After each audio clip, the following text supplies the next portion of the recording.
Amos Kern stood at the front of the little white church at Sable Creek with his hat crushed in both hands and the sweat running cold down the middle of his back, and he kept his eyes on the scuffed board floor because there was nowhere else in that packed room a broke man could look and keep what was left of himself. He was 31 years old that spring of 1884. A tall, raw-boned herder gone lean as a rail on other men's grass, and he owed every dollar he had ever failed to make to the Anchor outfit, and the Anchor outfit sat in the front pew in the person of Ambrose Kessler, the biggest wool grower on the whole plateau, silver-bearded and easy and dressed in dove-gray broadcloth that had never once been rained on. It was Kessler who settled the thing aloud, because on that plateau it was always Kessler who spoke first and last, and he did not trouble to rise to do it. "I'll make it simple, Kern," he said, and he pitched his voice to Carrie, easy and unhurried, so that every soul in that church leaned in to catch it. "You marry the Price woman here today, the big Welsh girl, the collier's odd daughter this county's been laughing at for 10 years, and I tear up your paper. Every note. Clean, a man ought to start married life owing nothing."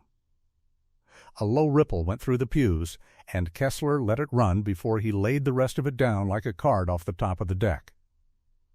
"And for a wedding gift," he said, smiling now, the smile costing him not a thing, "I'll deed the two of you that quarter under the north rim. The rock pile. 160 acres, free and clear, in both your names at the clerk's office before the week is out." The laughter came then, not cruel exactly, just certain, the comfortable laughter of people who all know the same joke, because everyone in Sable Creek knew the rock pile. 160 acres of broken, naked sandstone standing up out of the sage under the north rim, a slag heap of tumbled rock and cracked ledges where no cow had ever watered in the memory of any man living. Ground so worthless the county had let it go for the back taxes, and no one had bid. And they all saw at once how neat the thing was, how Ambrose Kessler had cleared a bad debt off his book, and unloaded a hillside he could not have sold nor given away, and rid the town of its oldest standing joke of a spinster. All of it in one open-handed stroke that made him look generous, while it cost him nothing at all.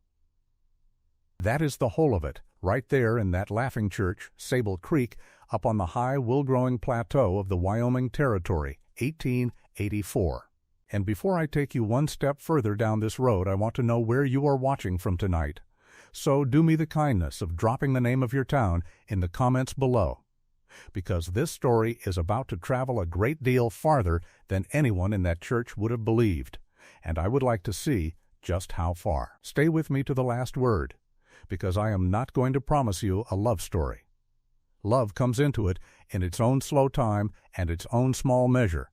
but that is not the promise. The promise is this: the big Welsh woman standing quiet at the front of that church while the whole county laughed at her was about to take the worst 160 acres on the plateau and turn it into the only green ground on the high desert, and she was going to do it reading nothing but rock and water and grass, and before she was finished the men who laughed at her wedding would stand hat in hand at her scales and take the price she named for their wool, because she was going to buy them. Now let me set it down properly, so you understand what Ambrose Kessler thought he was giving away, and what he was truly handing over. Her name was Meg Price, and Sable Creek had been laughing at her for 10 years, in the low, steady way small towns laugh at a thing they have decided about and no longer bother to look at square. She was a big woman, that was the first and the last of it, as far as the town was concerned, broad through the shoulder and heavy built, and standing better than a head taller than most of the men who smirked at her. A big-boned Welshwoman in her middle 30s, with strong, reddened working hands, and a plain, broad, weathered face and calm, pale, gray-blue eyes. Her thick, dark hair going faint ash at the temples and pinned up under a wide, flat felt hat. Too big to marry, the town had decided when she was still a girl of 20-odd, and it had never once revisited the ruling. Too big and too plain and too odd. The collier's daughter off the boat. The one who took in sewing on the shaded side of the square, and did it well enough, but who would go still in the middle of a fitting and cock her head at the sound of the creak behind the buildings the way another woman might cock her head at music. That was the odd of her. The thing the town could not place, and so had turned into a joke to be rid of the trouble of it, that Meg Price talked to rock and water. She would stand at the edge of town where the sage ran up against the first ledges and read the ground with her lips moving, and children dared each other to creep up and listen. And what they heard when they were brave enough to get close was a big strange woman naming things under her breath, which way the water ran under the stone, where the frost would lie longest, which face of a rock the snow left first. They took it home and made it a story, and the story grew, and by the time she was 30, the whole county held it as settled fact that the Price woman was harmless and simple and touched, good for a hem and nothing else. And it never once occurred to a single one of them to ask where a woman comes by such talk, or to reckon what it might be worth in a country made all of rock and water and grass. There had been a season or two, early on, when a lonely widower or a hard-pressed homesteader might have looked at a big, strong, healthy woman who could work like two men and thought better of the town's ruling. But a man weighs what his neighbors will say before he weighs a wife, and the neighbors had already spoken, and so no man ever came up the shaded side of the square to Meg Price's door, with his hat in his hand and his intentions honest. She was the standing joke of every shearing time and every dance, the great Welsh spinster who was taller than the man beside her, the one the young bucks dared each other to ask onto the floor and then laughed to see refuse, and she had borne all of it for 10 years with the same composed and faraway calm she wore now, never arguing, never coloring, letting them think exactly what they pleased, because a woman who cannot change the count learns not to waste her strength quarreling with it. And all the while she kept her own account, the way her father had taught her, and set nothing down in it that was not true. Her father could have told them, but her father was 10 years dead. Owen Price had come off the green hills of Wales with coal dust worked so deep into the creases of his hands that no washing ever took it out. A collier by the wage that fed them, but a hill sheep man in the blood and the bone. For he had been raised as his fathers before him had been raised, running hard little mountain flocks over ground in the old country that made the rock pile look like a meadow, thin, steep, stony hills where a shepherd lived or died on his reading of the land, on knowing to the yard where the ewes could lamb out of the killing wind, where the springs ran that never failed in the driest summer, which slope carried the sweet, close-bitten grass that put hard fat and heavy wool on a sheep, and which only filled its belly with water and wind. Owen Price had crossed an ocean and half a continent and fetched up at last on this high Wyoming plateau because a man told him there was cheap ground and good wool country. And he had brought a wife who did not last the second winter and a daughter he could not bear to leave home alone, and so he had done with Meg exactly what his own father had done with him. He had taken her up the hills at his heel from the time she could walk, and taught her the whole of it, every hard particular thing a hill sheep man knows. Because the land does not care what body a good eye is born into, and Owen Price was too old country practical a man to let the gift die for want of a son to hand it to. He taught her to lay her bare hand flat on a south-facing ledge, and feel how it held the sun's warmth long after the air had gone cold, and to know from that which rock would keep a newborn lamb alive through a spring night. He taught her to read the darker green in a rock pocket, and the way the sage stood a little taller over a hidden seep, and to find water by the land's own signs where other men saw only dry stone. He taught her that mud is the great killer of sheep, the rot and the scab and the fowl, and that dry footing on clean rock is worth more to a flock than the richest bottomland grass that turns to a stinking wallow in a wet spring. And he taught her the last and the hardest thing, which was to write it all down and trust the writing over any man's word, to keep the tally honest. So that from the time she was a girl, Meg Price had carried a folded map of her own drawing,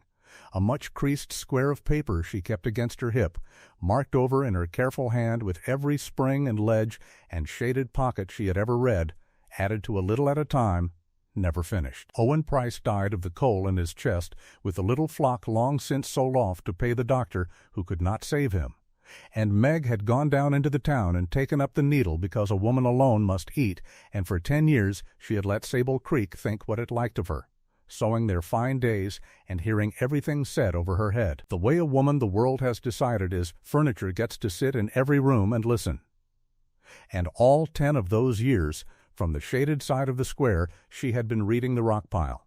She could see it from her own window, standing up pale and broken under the north rim, and where every cattleman and wool grower on the plateau saw a worthless slag heap fit only for a cruel joke. Meg Price had been quietly reading sheltered lambing ledges under the rim that would break the worst wind that ever blew,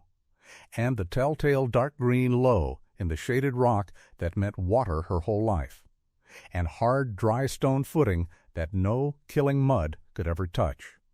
and the tough close forage in the pockets that her father would have named at a glance as the very thing to put weight on a hardy sheep. She had read all of it, year on year, and set it on her map, and told not one living soul, because the town had never once asked her a question worth answering. So when the word came round that Ambrose Kessler meant to marry off the Broke Kern boy and hand the pair the rock pile as a joke, Meg Price did not weep, and she did not refuse. She heard it the way her father had taught her to hear a price, went still and far away a moment, and then she said yes, because the town saw a slag heap and a spinster's shame, and she saw 160 acres of the best hill sheep ground on the whole plateau being deeded into her own name for the cost of standing up in a church and being laughed at, which was a thing she had done for free for 10 years already. They were married that same hour, quick and sparse, the preacher reading the words fast the way a man reads words he does not much approve of, and the pews more full of smirks than of any well-wishing, for the town had come the way a town comes to see a thing advertised to buck, not to honor it, but to watch it. Amos Kern stood beside her in a borrowed coat that would not quite meet across his shoulders, and made his answers low, his deep-set hollow eyes fixed on the middle distance like a man agreeing to something in a dream he cannot wake from. And Meg Price made her vows in a clear, flat voice that did not shake and carried clean to the back wall, and she signed the register in her own careful hand, the same hand that kept the map, and it was done. Ambrose Kessler came up the aisle after and touched his fine pale hat to the bride with a courtesy that was itself the whole of the cruelty, and said he wished them joy of their stone. And the church laughed one last easy time at that, and Meg Price looked at him with her calm gray eyes and said not one word. And that saying nothing was the first quiet payment she ever took on a debt the man did not yet know he owed. They loaded a borrowed wagon in the last of the afternoon, and it did not take long, because between the two of them they owned almost nothing in the world, his stripped saddle and a played-out lame horse that favored its off-fore at every step, her small trunk and her sewing basket, and wrapped careful in oilcloth in the middle of the wagon bed where nothing could shift down onto it. The folded map and a fresh, unfilled tally book she had bought that morning with some of the little money she had, and when the wagon rolled out of Sable Creek, the town lined the one wide street to watch it go. And men leaned in doorways and grinned and said it out loud to one another that Kessler had got the best of a bad debt, and no mistake. That the two of them and their $60 and their lame horse were welcome to the rock pile and welcome to each other. $60. That was the whole of the money between them when they drove out, $60 folded in a rag in the bottom of her basket. A lame horse, a borrowed wagon that had to go back in the morning, and 160 acres of broken rock with no house standing on it. They climbed the long grade toward the north rim as the day went gold and began to fail, the lame horse leaning into the collar and the wagon groaning over the stony track, and neither of them said much. For Amos Kern was a quiet man to begin with, and there was a shame sitting on him so heavy it had stopped his tongue altogether. It was near dusk when the wagon came up out of the sage and onto the shoulder of the quarter, and Amos drew the horse up without being asked, because a man stops at the sight of a thing like that, whether he means to or not. There it lay in the failing light, the ground they had been given, the rock pile entire, 160 acres of pale weather, cracked sandstone standing up in ledges and tumbled boulders, sage and dry bunch grass caught in the pockets between the stone, a low broken rim wall running along the top of it against a sky gone the color of a cold ember. And not one thing on the whole of it that a man could call a house, nor a corral, nor a tree, nor water that any eye but hers could find. Amos Kern looked at it, and something in his tired face just gave way. Quietly, the way a rope gives that has been asked to hold too long. He got down off the wagon and stood in the broken stone in his worn range coat with his battered hat in his hand, and looked at the ruin of the ground that was to be his life now, and he said, low, more to the stone than to her, that he was sorry. He said he had brought her to nothing. He said he had heard the whole plateau laugh at a wedding, and now he understood the laugh. Because a man could not run a goat on this, let alone raise sheep and pay off a debt and make a life, that there was no water and no shelter and no soil and no earthly thing here but rock, and that Kessler had known it, and had made fools of them both, and there was no help for it. He turned to say more of it, to finish emptying the shame out of himself, and he stopped because Meg Price was not listening to him and was not looking at the ruin the way he looked at it. She had climbed down off the wagon while he talked, big and unhurried, and crossed to the nearest broad ledge of pale stone where the last of the day still lay warm on the south face of it, and she had gone down on one knee in her plain gray wool dress, and she had laid her bare right hand flat on the rock the way her father had taught her 40 years gone on the far green hills of Wales, palm and spread fingers pressed to the warm stone, her head a little bent, her calm gray-blue eyes gone soft and inward and reading. She held it there a long moment while the man stood over her not understanding, and the warmth of a whole day's sun came up out of that south, facing ledge into her palm, steady and slow to leave, and she read in it exactly what her father had promised her such a stone would say, that it would hold a newborn lamb alive through the coldest spring night the plateau could throw, that under the rim the wind would break clean over the top of them and leave the ledges still, that the darker green she could just make out low in the shaded rock 100 yards off was water that had never failed, and never would. She turned her hand and pressed the back of her fingers to the stone and then to the cold air above it, and read the difference between the two, the way another woman reads the heat of an oven by holding a hand inside it, and she looked along the run of the ledges and saw how they stepped back under the lip of the rim in a long sheltered shelf that would lie out of the north wind and out of the worst of the wet, dry footing on clean stone from one end of the quarter to the other, not a foot of the rotting mud that killed more sheep every spring than the wolves and the weather together. She looked at the tough, close bunch grass and the low gray forbs standing in the rock pockets, ragged and sparse, and beneath the notice of any cattleman, and she knew them for exactly the hard mineral forage her father had walked miles to graze his flock over in the old country, the browse that puts dense fat and heavy bright wool on a hardy sheep where soft bottomland grass only fills its belly with water. Every worthless thing the county had laughed at in this ground was, to a hill sheep eye, a thing worth money, and she had known it from her window for 10 years, and now she knelt in the middle of it with her name going onto the deed. She stayed down on her knee a breath longer, and then she looked up at her husband standing there in his shame with his hat in his hands, and she said it quiet, in the flat, steady voice that did not carry any hurry in it, and never would. She said, "Amos, the men who gave us this ground do not know what it is." She said it plainly and without heat, the way a woman states a fact she has known a long time and only now has cause to say aloud. And Amos Kern looked down at her big calm face in the last of the light and did not know what to make of it. For he had been given a slag heap and a whole county's laughter, and here was his strange new wife kneeling on a warm rock telling him it was something else. And he had no answer to give her, and so he gave none. But something in the sureness of her, in the way she read that stone the way another woman reads print, put the smallest crack in the wall of his shame, not hope yet, nothing so large as hope,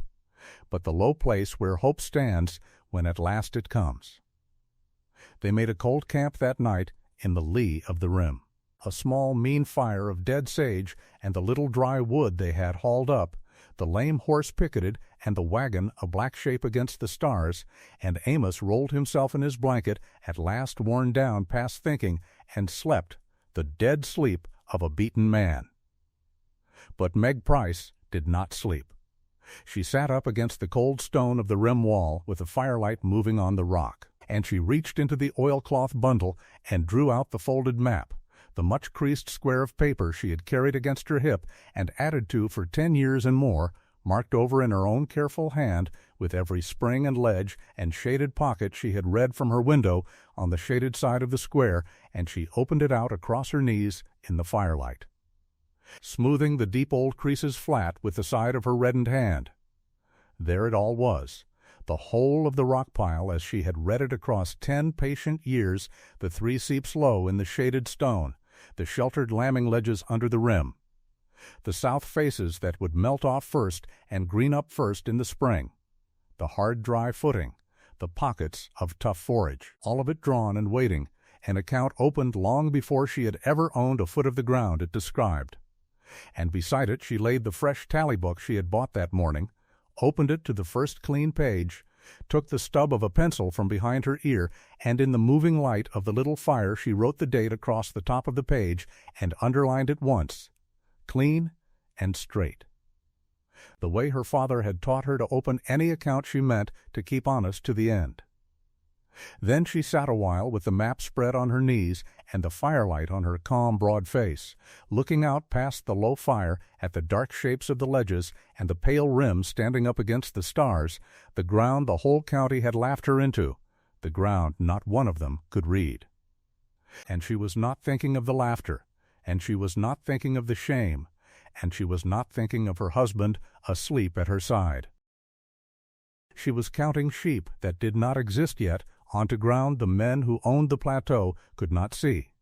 and she folded the map back along its worn creases at last and put it away against her hip where it lived, and she banked the little fire, and up under the north rim on the worst 160 acres on the whole high plateau, Meg Price closed her eyes on the first night of it, unhurried and unbeaten, a big, quiet woman who had just been handed exactly the thing she wanted most in the world by men who thought they were being rid of her. She was up before the light the next morning, and for the better part of the following month she walked the rock pile the way another woman might have walked the rooms of a house she meant to live in the rest of her days, learning where every board creaked and every draft came through, only her house was 160 acres of broken sandstone tilted to the morning sun. And her boards were ledges, and her drafts were the winds that came off the plateau, and she meant to know all of it before she trusted her life to any part of it. Amos watched her go out into the gray each dawn with the folded map against her hip and the tall crook in her hand, and no notion in his tired head of what a body could be looking for on ground that God and the anchor outfit had both plainly given up on. He thought in the first days that she was only walking off the shame of it, the way a man will walk a fence line at night when the house has grown too small to hold him, and he let her walk, and he stayed by the wagon and the lame horse and the cold ring of last night's fire, and tried to make his mind go around the size of what had been done to them in that church. But Meg Price was not walking off anything. She had never in her life walked off a thing, she walked into things, slow and flat-footed and certain, and what she walked into now was the reading of the land, the trade her dead father had put into her hands in the Welsh hills before she was tall enough to see over a hurdle, the one inheritance the collier had left his overlarge daughter when the pit and the black cough had taken him. Not money, for there had been none, and not a name that did her any good in this country, but the knowing of rock and water and grass, how they lay together and how they lied, and where under the lie the good was hid. She read the rock pile that month the way a scholar reads a close-written page, on her knees more often than her feet, and what she found there she wrote down small and careful in the map book she kept, and every line she wrote was a thing the men who had laughed her onto that hill had never once thought to look for. because they had come to the ground already knowing it was worthless, and had found, as such men always do, exactly what they came knowing. The springs were the first of it, and the springs were the heart of it. She had marked the green before she ever found the water. 3 faint smudges of a deeper, later color in the gray-green of the sage, 1 under the north rim, and 2 along the shaded eastern break where the sun came late and left early. And she went to each smudge and got down and put her hand into the cool of the rock shadow and felt for the damp. And she found it. 3 steep springs risen out of the deep stone where the sandstone met a harder blue ledge beneath and could sink no further. Cold water threading out of the dark of the rock and running a little way and sinking again into the gravel. Quiet, wasted, seen by nobody, because nobody had come looking with the eyes to see. She cleaned the first with her own hands, lifting the fallen stone and the choke of old leaves out of the little basin until the water stood clear, and she could see the sand jump where it rose. And she cupped it and drank and held it in her mouth a moment the way her father had taught her, tasting for the gyp and the alkali that soured half the water on that plateau. And it was sweet. Sweet and cold and steady. Water that had run all through the killing heat of the summer just past while the anchor's stock walked miles to muddy tanks. And she knelt there and said, "Lo," to Amos, who had followed her at last out of plain restlessness, that this was why.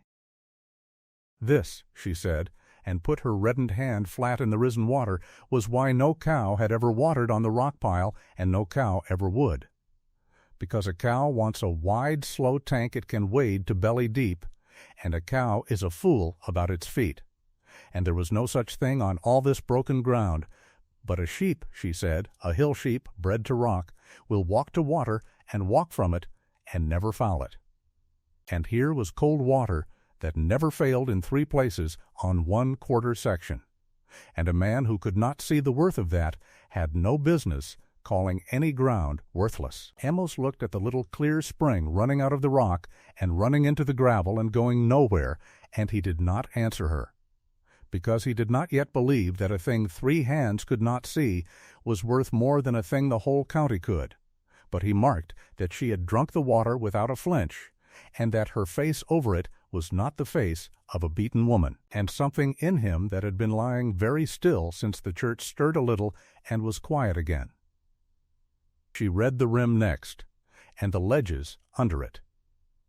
The rock pile was not the shapeless slag heap the town took it for. It was a long, tilted shelf of country with a low broken wall of rimrock standing along its high northern edge like the coping of a great ruined wall, and beneath that rim, on the sheltered southern side, the stone had weathered out into a run of shallow dry benches and undercut ledges, floored with blown sand and old sheep sign that told her the wild things had used them for shelter time out of mind. She stood under the rim on a raw morning when the wind came whistling flat across the top of the plateau and cut a man to the bone out on the open flat. And under the rim, in the lee of that broken wall, the air lay still and near warm, and she held her hand up into the stillness and then out past the edge of it into the tearing wind and back. And she said to Amos that here was the whole of it. Here was the thing that would save their lambs when the anchor's lambs died out on the naked flat in the wind. For a lamb does not die of cold so much as it dies of wind and wet together. And here under the rim was a country with the wind taken out of it and dry sand to lie on, and the springs running below for the ewes. And it was as if, she said, the ground had been built on purpose for the lambing, only nobody had ever thought to lamb on a rock pile, because a rock pile was for laughing at and not for. Using. She read the south faces, where the tilted stone caught the low winter sun full and threw its heat back so the snow went off them a week and 2 weeks before it left the flats, and she said there would be the first green feed of the spring, weeks early, when every other band on the plateau was still pawing frozen ground. She read the footing, and made much of the footing, more than Amos could understand until he had seen a year turn, the hard dry stone and clean gravel that drained the moment the snow or the rain was off it, where no sheep ever stood ankle deep in the black rotting mud that bred the foot rot and the scab and quietly killed more range stock than the wolves and the winters together. And she read the feed, which was the last of it and the strangest to him, for she would stop over some low, scrubby, unlovely plant growing out of a crack in the rock, some tough gray-green forb or a knot of bitter browse that a cow would have starved before it ate, and she would strip a leaf and crush it and smell it and taste the bitterness of it and nod as if it had told her something. And she told him that the soft, fat green grass of the good bottom range made soft, fat sheep and light, greasy wool, but that this hard mineral stuff that grew slow and bitter out of broken stone and drank the rock's own strength up through its roots, this put hard fat on a sheep that carried it through a winter, and grew a fleece deep and springing and heavy and bright, worth more by the pound at the rail than anything that ever came off the easy grass, and that the barons, who thought grass was only grass and more of it was always better, had never in their soft, prosperous lives learned the one thing her father had known in his bones, that a lean, hard country rightly read will outproduce a fat one every year that the fat one is not looking.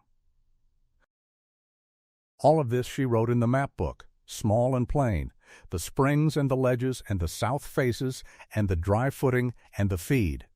until the creased pages of it were a truer deed to that quarter than the paper Ambrose Kessler had signed in his contempt. For his paper said only that the ground was worthless, and hers said, line by patient line, exactly what it was worth, and how. And having read it, she began to build, and the building she began with her own 2 hands. She would have a fold under the rim before she brought a single ewe onto the ground, a fold to hold them close through the first nights and gather them for the lambing, and she built it the way her father had built folds in the Welsh hills, of the stone that lay all about her for the lifting dry laid. Stone on chosen stone, with never a dab of mortar, each rock turned in her strong reddened hands and tried and set so its own weight and its fitting to its fellows held it, and no wet could rot it, and no frost could heave it.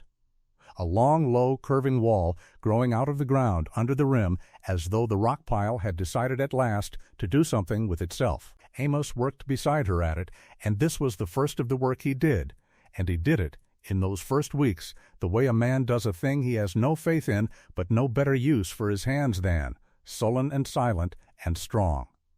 carrying the stone she chose because she asked it, setting it where she showed him because she showed him,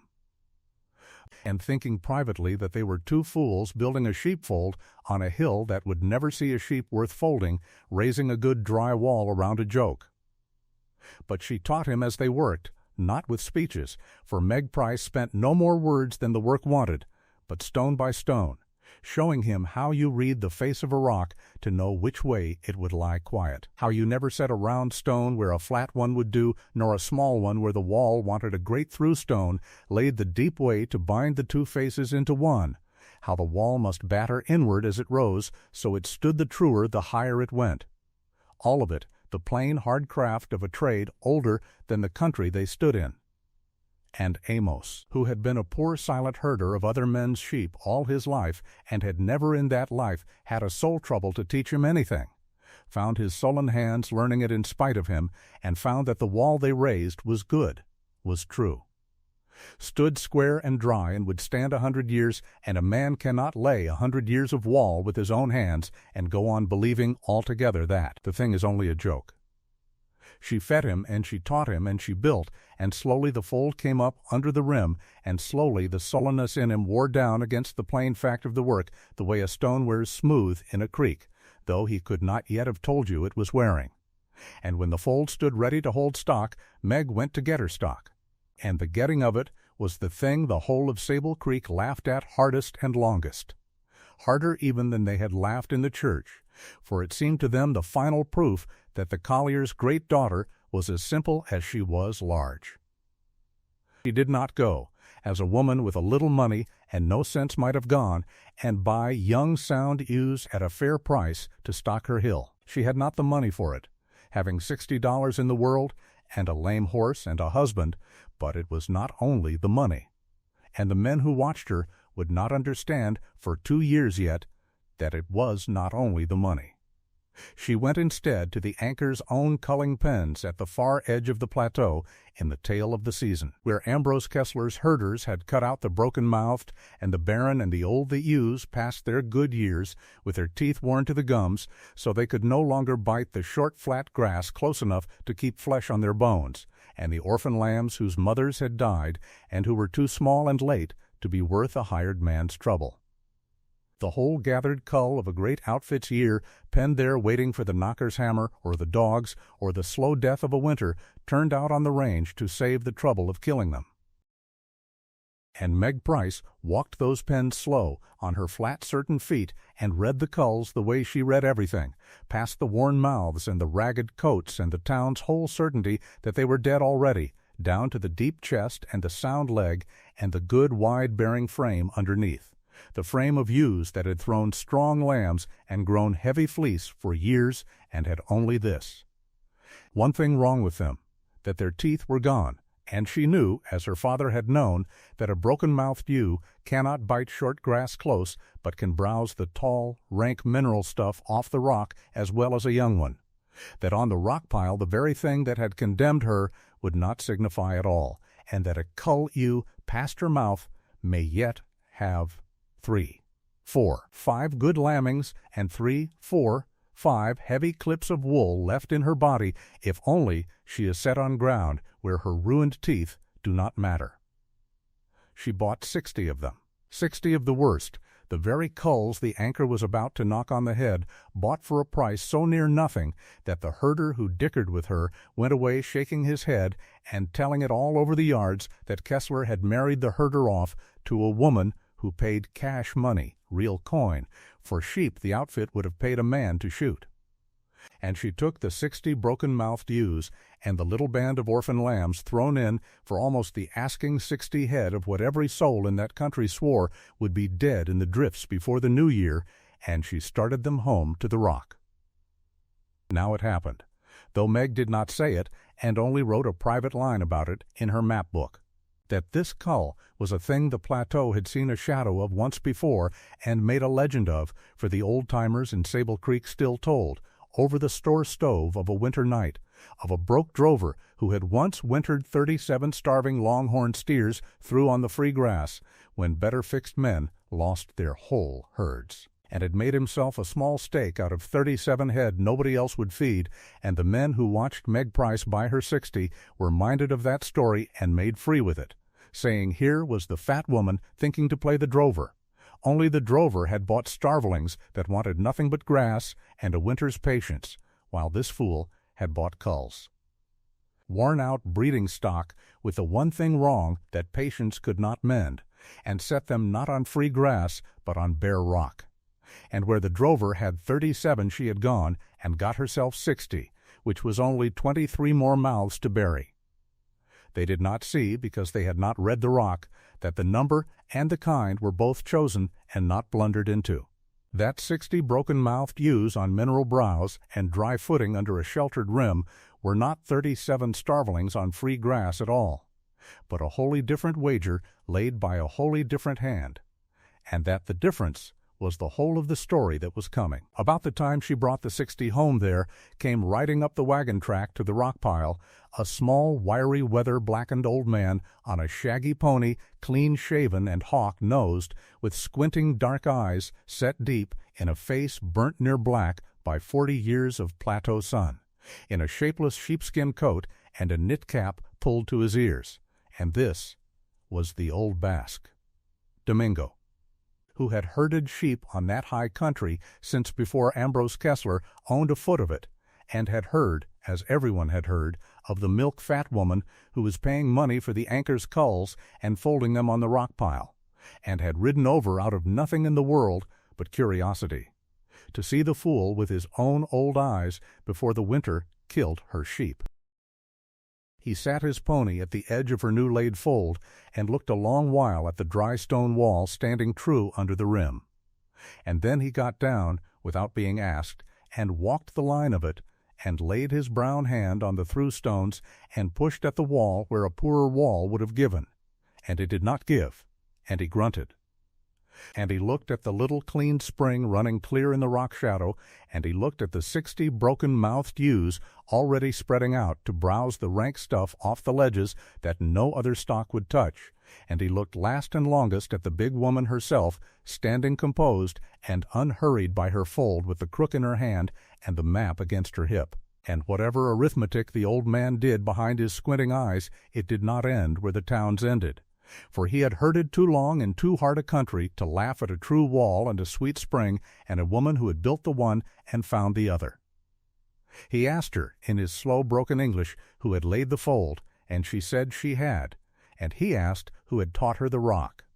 And she said her father, in the hills before this country was thought of, and the old man nodded slowly as though that answered a question he had carried up the track with him.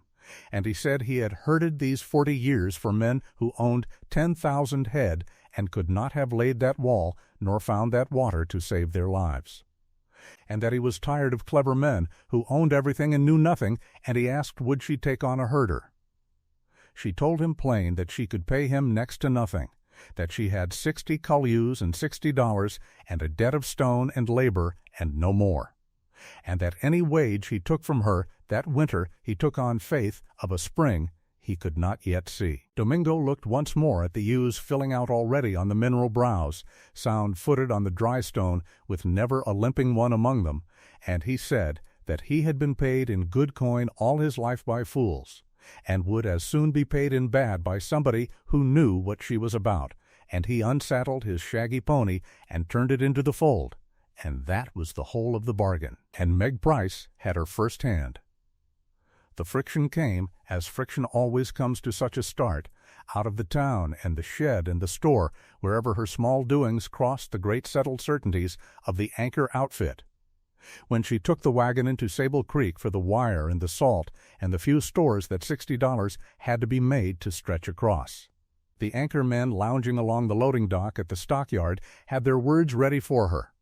and they were not new words, being only the church's joke worn smooth with handling, how the Rockpile flock was faring, whether she had lammed her broken mouths yet or only buried them, whether it was true she had paid cash for what the outfit shot for free and one of them called across the wide street, easy and grinning, that Kessler ought to charge her rent on the joke, seeing how much use she was getting out of it. Meg took the salt and the wire and paid her coin and did not rise to any of it, and it was not that the words did not reach her, for she was a woman and not a stone, and had heard such words her whole overlarge life, but that she had learned, long before she ever crossed the water, that a body cannot both answer the mouths and do the work, and she had chosen the work so long ago that choosing it was no longer a thing she felt herself do. But at the wool platform, where she had gone to speak to the buyer about the shearing that would come in the spring, the thing turned from mockery into the first plain move against her, and she marked it as such. The wool buyer, a careful town man who did his business under Ambrose Kessler's eye and knew on which side his living was buttered, heard her out civilly enough and then told her, not unkindly, the way a man tells you a hard fact he has no hand in, that she might grow the best wool on the plateau, and it would signify nothing. For there was but the one shearing shed and wool platform in that whole country worth the name, and it was the Anchor's, and no anchor shed would take rock-pile sheep across its board, nor sack rock-pile wool on its platform, that Kessler had as good as said so, and that she had best make her peace with it now, before she had wool to sell and nowhere on the plateau to sell it.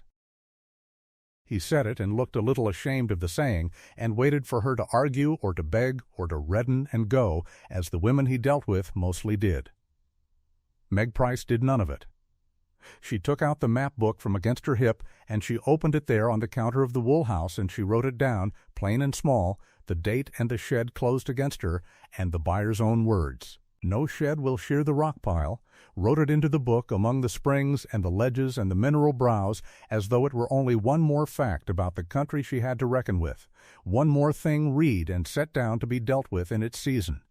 And she closed the book and thanked the man civil for telling her true, and said only, before she went, that a shed was a thing a body could build, same as a fold, if it came to that, and that she would keep it in mind. and she went home to the rock pile and built more fold and dug out her second spring and laid the stone of her first watering trough dry and true below it, and said nothing to Amos of the shed being closed to her. For it was a spring's worry, and this was the tail of autumn, and there was fold to build before the snow. And on an evening near the end of that first hard month, with the work of the day done and the light going long and gold across the plateau, Meg and Amos and the old Basque stood at the head of the new fold under the rim and watched the 60 come drifting in off the ledges to water and to bed. And Amos looked at them and could not any longer see the thing the town saw. He had helped her carry them home, a ragged, broken-mouthed, sorry-looking string of culls a bare month gone, and now, in the last good light, in the lee of the rim she had read for them, on the dry stone and the sweet water and the hard mineral feed she had found for them, they came drifting up sound and easy, not a limping one in the band, their sunken flanks already filling, their ragged coats already brightening with the deep new wool the rock feed was laying on, 60 head of the anchors dead by Christmas culls walking home fat and content to a fold better built than any on the plateau, and at their head, come up already out of the 60, as such a beast will, a stout black-faced ram with heavy curling horns that had taken to walking a half step off Meg's shoulder the way the whole flock would learn in time to walk. And Amos looked from the ewes to the woman he had been married to as a cruel joke, standing there quiet and composed with the crook in her hand and the last light on her broad weathered face. And he saw that she was not looking at the 60 the way a herder looks at sheep, nor the way the town looked at them, as a joke that had not yet finished being funny. She was looking at them the way he had once, long ago in a better town, seen a banker look at gold, coming across his counter. A still and level and inward look that counted and weighed and saw already in the thing before it, the far larger thing it was going to become, and Amos Kern, who had stood ashamed at the front of a church a month before and had believed, riding out to the rock pile at dusk, that his life was over, felt the last of that certainty go quietly out of him, and could not for his life have said what had come to stand in its place, only that it had to do with the way the woman looked at the sheep, and that he wanted, for the first time since the church, to see what she saw. The winter had gone easy on the rock, the way she had told Amos it would, and the 60 broken-mouthed ewes that the whole county had bet on dying came through it not only alive, but changed, field out along the ribs and glossy in the wool from the hard mineral browse in the pockets and the cold, clean water off the seeps. So that a man who had seen them knocked down cheap in the fall stockyard would not have known them for the same animals drifting the ledges in the thin March light. Meg Price had watched the season turn the way she watched everything, without hurry and without doubt, marking each softening morning against the creased map she kept folded at her hip. And she knew before the town knew, before the almanac knew, before the wind itself seemed to know that the lambing was coming and that it would not come gentle. She could read weather off the rock the way she read water off it. She had felt the ground go greasy warm under the noon sun and then bone hard by dark, felt the wind back around and sit wrong in the south, seen the ewes crowd down off the high rim of their own accord into the sheltered shelves under the wall where the stone broke the blow. And she had gone out one evening in the last of the light and stood a long while with her bare, reddened hand flat against the south-facing ledge she had chosen for the folds the first day her boots ever touched the place, and she had come back to the low fire and said to Amos, quiet, that they had maybe 4 days and that it would lamb in a storm. He had stopped believing she was wrong about such things somewhere in the middle of that long winter, though he had not yet said so out loud, and he only looked at her across the coals with his deep, tired eyes and asked what she wanted done. And that asking, that plain surrender of a man who had come to her ashamed and was learning to stand, was the first small turning of the thing, though neither of them named it. What she wanted done was everything, and they did it in 3 hard days before the sky ever broke. They mucked the sheltered ledges clean, and laid fresh dry bunch grass thick along the stone shelves under the rim where the wind could not reach, and she and Amos and the old Basque herder built low windbreaks of dry laid stone across the mouths of the pockets, stone on stone, no mortar, the way her dead father had taught her hands to build in the Welsh hills before she was tall enough to reach. the top course, wedging each rock so it locked its neighbor and would stand a gale, and she set the deep folds where a lambing ewe could get her back to warm stone and her face out of the weather, and she made a jug pen of flat slabs for the ones that would need pulling. And she carried down armloads of the dry sagebrush and rick of split wood to the little stone shelter under the wall where she meant to nurse the weak ones. And by the third dusk the quarter was ready the way a ship is made ready, everything lashed down, and nothing left to chance that a human hand could reach. The storm came in the last dark hour before the fourth dawn, and it came the way the killing spring storms come on that high country. Not as snow first, but as a green-black wall off the north with a wind in front of it that laid the sage flat and drove the grit sideways, and then the temperature falling so fast a man could feel it drop through his coat like water through a sieve. And then the snow, fine and hard and horizontal, not falling but flying, so thick inside an hour that Amos could not see the stone wall from the shelter door 6 long strides off. Out on the open flat, where the great anchor bands were scattered wide across the good grass that everybody envied, there was no wall and no rim and no sheltered ledge, only the naked range and the wind with nothing in the whole world to break it between the North Pole and the throats of 10,000 lambing ewes. And out there the disaster began in the dark and did not stop for 2 days. A ewe cannot lamb into a blizzard on open ground and keep the lamb. The wet newborn freezes where it drops before ever it can rise and suck. The mothers drift blind before the wind and lose their new ones in the drifts and stand bawling over a wrong lamb or over nothing at all. The drop bands pile into the fence corners and smother one another for the little warmth of it, and the herders on horseback ride circles in the white until their own hands freeze on the reins and there is nothing they can do but count in the morning what the night has taken. That is what happened across the flat that spring.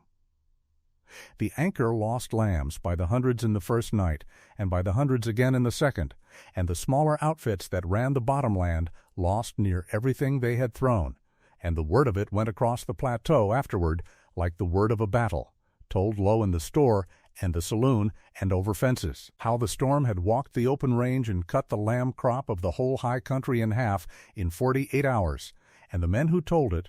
the same men who had laughed in the white church at the fat Welshwoman married off to a rock pile,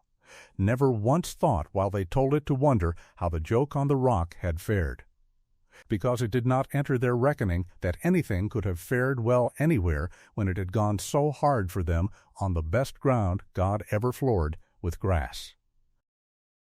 But under the rim it was another world, and that was the whole of what Meg Price had bought when she knelt on that warm stone the first evening and read what the barons could not see. The wind came over the top of the rock and passed clean over the sheltered shelves and never touched the ewes at all, so that a lamb dropped on the dry grass in the lee of the wall came into stillness instead of into a gale. And the south stone gave back the little warmth the pale sun had put into it by day, and the seeps under the shaded rock ran on cold and open through the whole storm and never froze, so there was water for a ewe to drink and clean her lamb and let her milk down when out on the flat the water holes had gone to iron and the mothers were eating snow. It lambed on the rock the way lambing is supposed to go and almost never does, and Meg and Amos and the old herder worked it 3 days and 3 nights and did not sleep more than an hour end to end among them. She went among the ewes with her tall worn crook and the iron hook of it, moving slow and low and humming that tuneless, steady sound down in her chest that told the frightened animals the world was holding. And she knew each of the 60 by now the way you know faces, knew which old broken-mouthed matron would mother her lamb without help and which flighty one would walk off and leave hers, knew the ones carrying double by the drop of them, and she set the near ones in the jug pens and left the sure ones be and never wasted a step. When a lamb came slow, she went in after it with her broad hand, easing a leg forward, turning ahead, and drew it steaming into the cold air, and cleared its mouth with her finger, and set it under the ew's nose to be licked. And when one came already chilled, and still she did not throw it aside for dead, the way the flat-range men did in the dark by the hundred, she carried it inside her own canvas coat, against her body, into the little stone shelter and laid it in the warm sand by the fire and rubbed it with dry sacking until the life came back into it, and it lifted its head and cried. And then she carried it back and grafted it onto its mother, or, if the mother would not have it, onto a ewe whose own lamb had died, skinning the dead lamb and tying its coat over the orphan so the ewe would smell her own and take the stranger. An old, cruel, gentle trick of the hill trade that saved 2 lives out of 2 deaths. Amos worked beside her the whole of it, and somewhere in that long white blur of hours the last of his shame burned off him for good, and something else took its place. He had come out onto the rock, believing he had been given a graveyard and a fat joke of a wife to share it with, and he stood now in a driving blizzard at the black of night, with a live warm lamb in each arm, and the snow crusting his beard, watching this big, calm, unbeaten woman move through the storm as easy as through a summer field. Pulling life out of animals the whole county had already buried in its talk, and he understood all at once and to the bone that he had not married down and had not been handed a ruin. He had been handed the one person on the whole plateau who had known what to do, and he had nearly been too ashamed to see it. He said none of that. He was not a man who could have found the words if his life hung on them. But he worked harder and steadier through the second night than he had ever worked at anything, and once near dawn, when she came into the shelter gray-faced and swaying on her feet to thaw a dying lamb, he took the animal out of her arms and told her to sit by the fire and put his own big raw-boned hands to the rubbing without being asked. And she looked at him a moment across the little light, and something passed between them that was not spoken and did not need to be, and then she sat and rested. For the first time in 2 days. Because for the first time in her life there was someone she trusted to do the thing right while she closed her eyes. When the storm blew itself out on the 3rd morning and the sun came up hard and white over a world of drifted snow already beginning to run in the strengthening light, they stood at the mouth of the sheltered ledges and counted, and the count was the kind of thing that gets told for years. Off 60 broken-mouthed cull ewes that were to have been dead by winter, ewes so far gone in the teeth that the anchor was going to knock them on the head rather than feed them, they had a near double lamb crop on the ground and standing, more than 100 lambs alive and dry and sucking, twins on the strong ones and singles on the old ones, and hardly a loss to speak of. When the great outfits on the best grass in the country had lost half of everything they threw.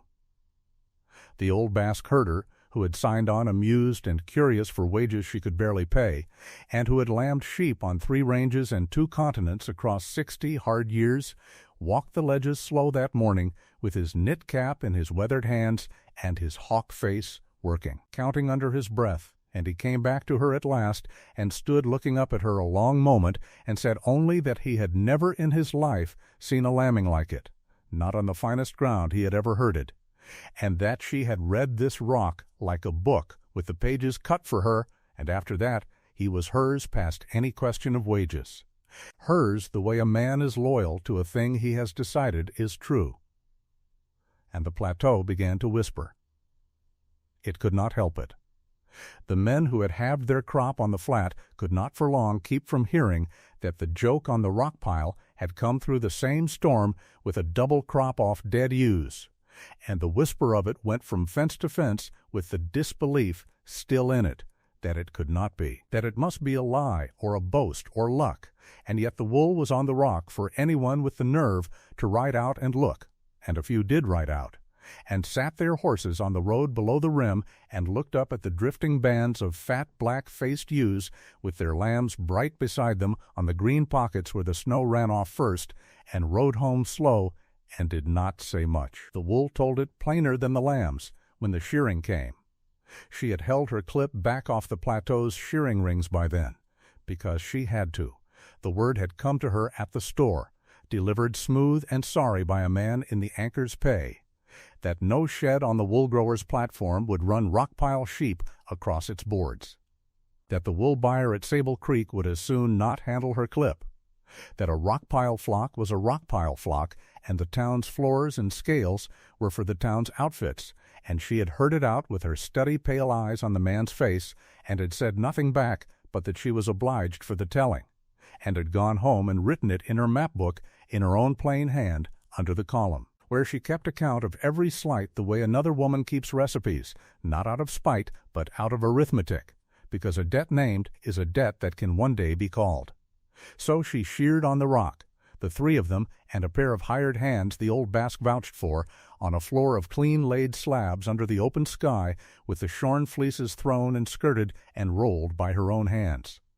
And when the first fleece came off a ewe and she opened it out on the table, she stood over it a moment, the way she stood over few things, still, wool-off sheep fed on hard rock forage and clean water and dry stone footing does not grow the way wool grows in the mud and the wet of the bottomland. It comes heavy in the staple and long and sound,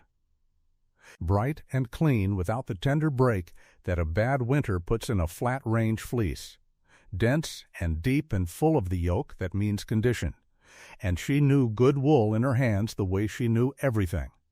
by touch and weight and the long training of a trade older than the town.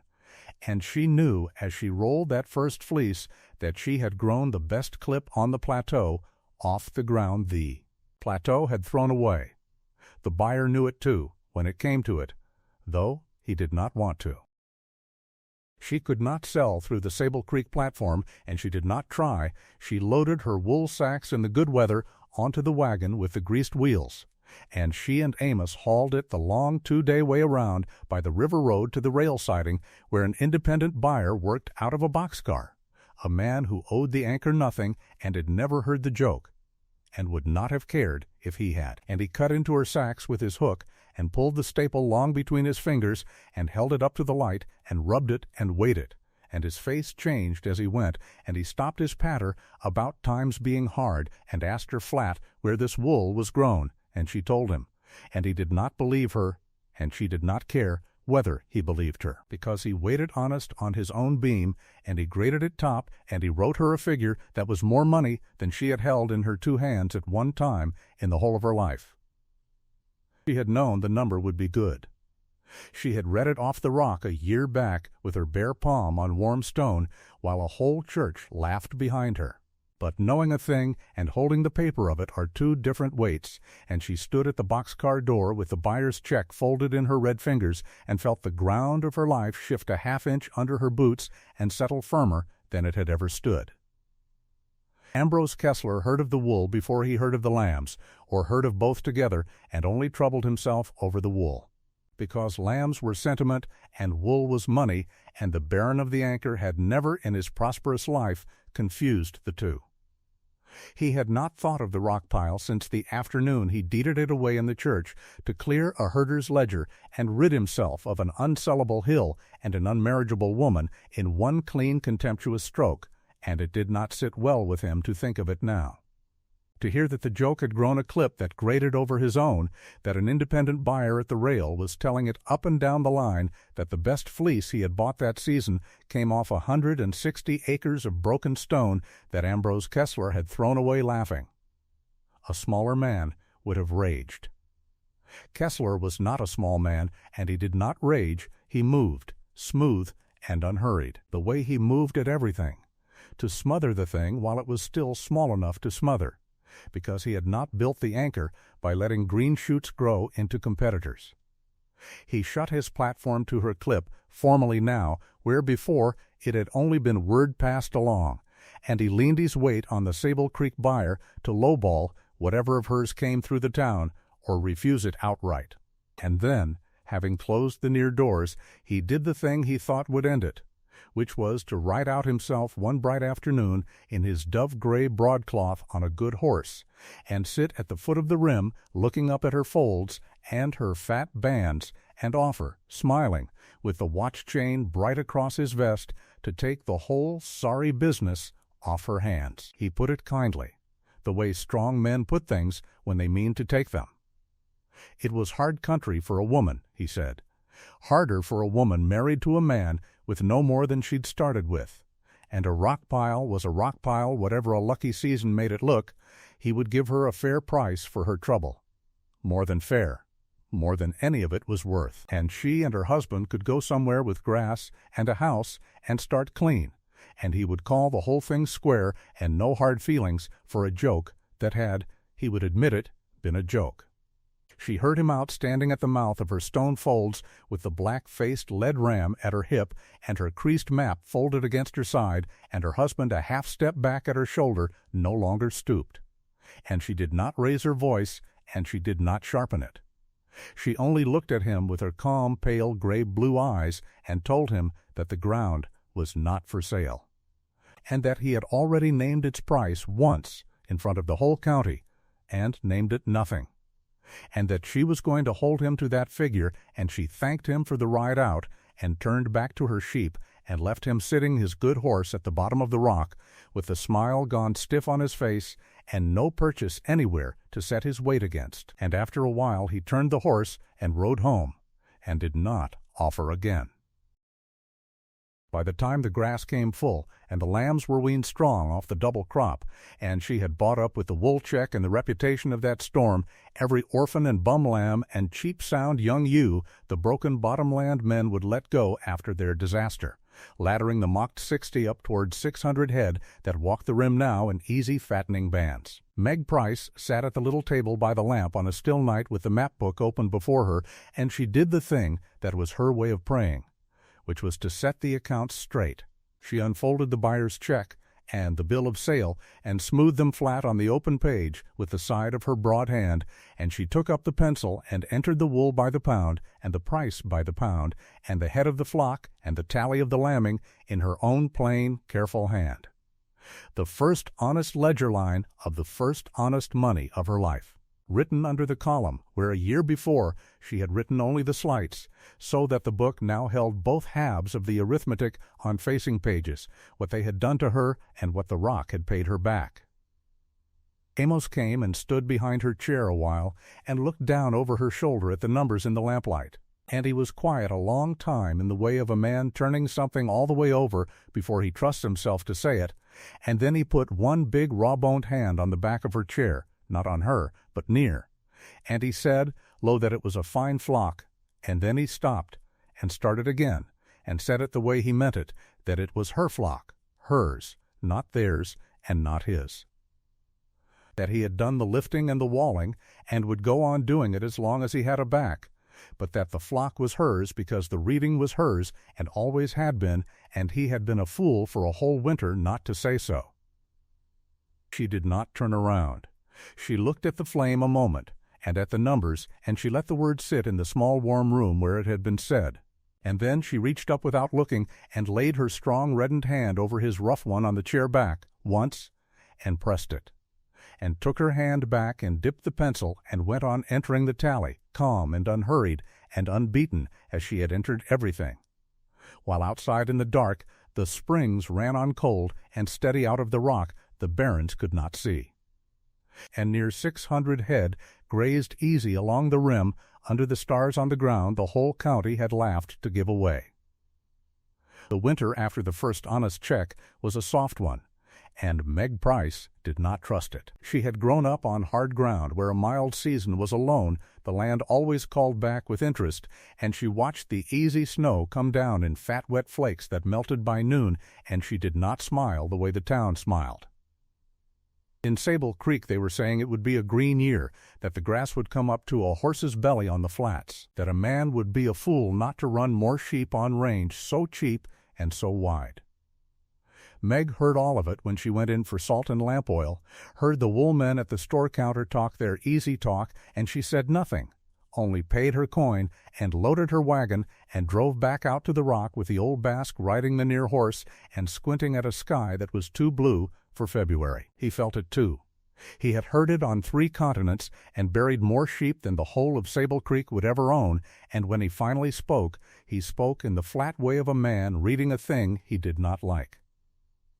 Too little snow on the high ground, he said, no water going into the earth. The springs would run, because her springs always ran, cold out of the shaded rimrock the way they had run before there was a church to laugh in. But the flats drank their snowmelt in one gulp, and then they went to the sky for the rest of it, and the sky this year had the closed look of a bank that had already decided to say no. Meg only nodded and set it down in the map book that night, by the fire, in her square, upright hand, the date and the dry sky and the thin snow, because she wrote everything now, the way her father had taught her to write everything, on the theory that the land kept its own ledger, and a body did well to keep one beside it. Amos watched her write. He had stopped, that first blizzard spring, calling the flock theirs, and started calling it hers, and he had meant it as the plain truth and not as a giving up, and he sat now across the little fire mending a hobble and glancing at her the way he had taken to glancing at her. Not as a man looks at a wife he was married to for a joke, but as a man looks at weather he has learned to respect. She caught the look and did not remark on it. There was work coming that would need every hand and every hour, and she could feel it coming the way you feel a low pressure in your teeth, and she let the fire burn down, and she slept, and the soft winter went on melting itself into a spring that never came right. The rains failed. That was the whole of it, and it was everything. April came dry, and May came drier, and the fat green year the town had promised itself did not rise off the flats. The bunch grass came up thin and pale and gave up early, curing brown on the stalk before it was ever grazed. And the wide, easy range that had looked like money in February began, by the middle of June, to look like exactly what it was, which was a great deal of ground with nothing on it. Meg drove the plateau roads that summer with the map book open on the seat beside her, and she watched the country die by the mile. The big open water holes the flat outfits leaned on, the earthen tanks scraped out in the swales to catch a runoff that had not come, went first to a skin of green scum, and then to warm soup, and then to a crust of cracked gray mud with the print of the last sheep to reach it baked hard in the bottom. She saw a tank on the Kessler South Range that had watered 2,000 head the year before, and it was a bowl of dust with a rim of dead grass, and the band that had counted on it was strung out along a fence for a mile, ewes standing with their heads down and their sides fallen in, waiting on water that a rider with a barrel could not haul fast enough to matter. And where there was still mud, where the last shrinking tanks held a stinking margin of wet, the sickness came up out of it the way it always came up, the way her father had cursed it on the Welsh hills, the rot getting into the soft feet that stood day after day in the fouled, churned muck, and the scabs spreading through the crowded, distressed bands until a man could hear a flock before he saw it, hear the cough and the scratch and the wrong, slow shuffle of sheep that were feeling on. Their feet. The plateau that had laughed in the church 2 springs before was not laughing now. It was a country full of woolmen watching their grass turn to powder and their sheep turn to bone, doing the sums every night that a stockman dreads, the sum of how many head against how much water against how many days, and coming up short every way they turned it. And out on the rock pile, on the 160 acres of broken stone that Ambrose Kessler had deeded them as a joke, to be rid of a debt, and a spinster, and a worthless hill in one clean stroke, the springs ran cold. They ran the way Meg had said they would run the first evening her boots hit the ledge, the way she had read them out of the shade and the seep and the water-loving green that only grows where water never leaves, 3 seep springs hidden up under the rim that the barons had ridden past for 20 years and never once got down off their horses to look at. Because a rimrock hillside where no cow ever drank was not worth a rich man getting his boots dusty. But Meg had gotten her boots dusty. She had mapped every foot of it that first mocked summer, and she had laid dry stone troughs to lead the seep where she wanted it, and now, in the killing dry, the water came out of the cool rock as steady as it had come out all her father's life and all his father's before him, cold enough to ache your teeth, running clear over the pale stone into her troughs while 40 miles of flat range. Choked on dust, her sheep stood sound. That was the thing the reading had promised and the drought delivered, the thing that turned 2 hard years of being laughed at into the beginning of an empire, and Meg watched it happen with the same composed, unhurried face she had worn being married off. Her bands walked on dry footing, on the hard clean stone and the firm sage pockets where no rotting mud could ever form, and their feet stayed hard and whole while the flat flocks foundered in the muck. And they drank cold living water and grazed the tough mineral forbs and the browse in the rock pockets that stayed green longest of anything on the whole high plateau, because the roots of them reached down to the same hidden water the springs came from. Deep-fleeced, black-faced, heavy in the body, her sheep glowed warm on the gray slopes in the evening light like the one lit thing in a burned country, and the stout black-faced ram with the heavy curled horns walked at her side along the rim as she counted them, and Amos, coming up the draw with a lamb across his shoulders, would stop and look at the flock and then look at his wife and say nothing, because there was nothing left to doubt. And now Meg did the thing the reading had been pointing at all along, the thing that a smaller mind would never have seen, because a smaller mind, safe on a rock in a drought, would only have hunkered down and thanked God and waited it out.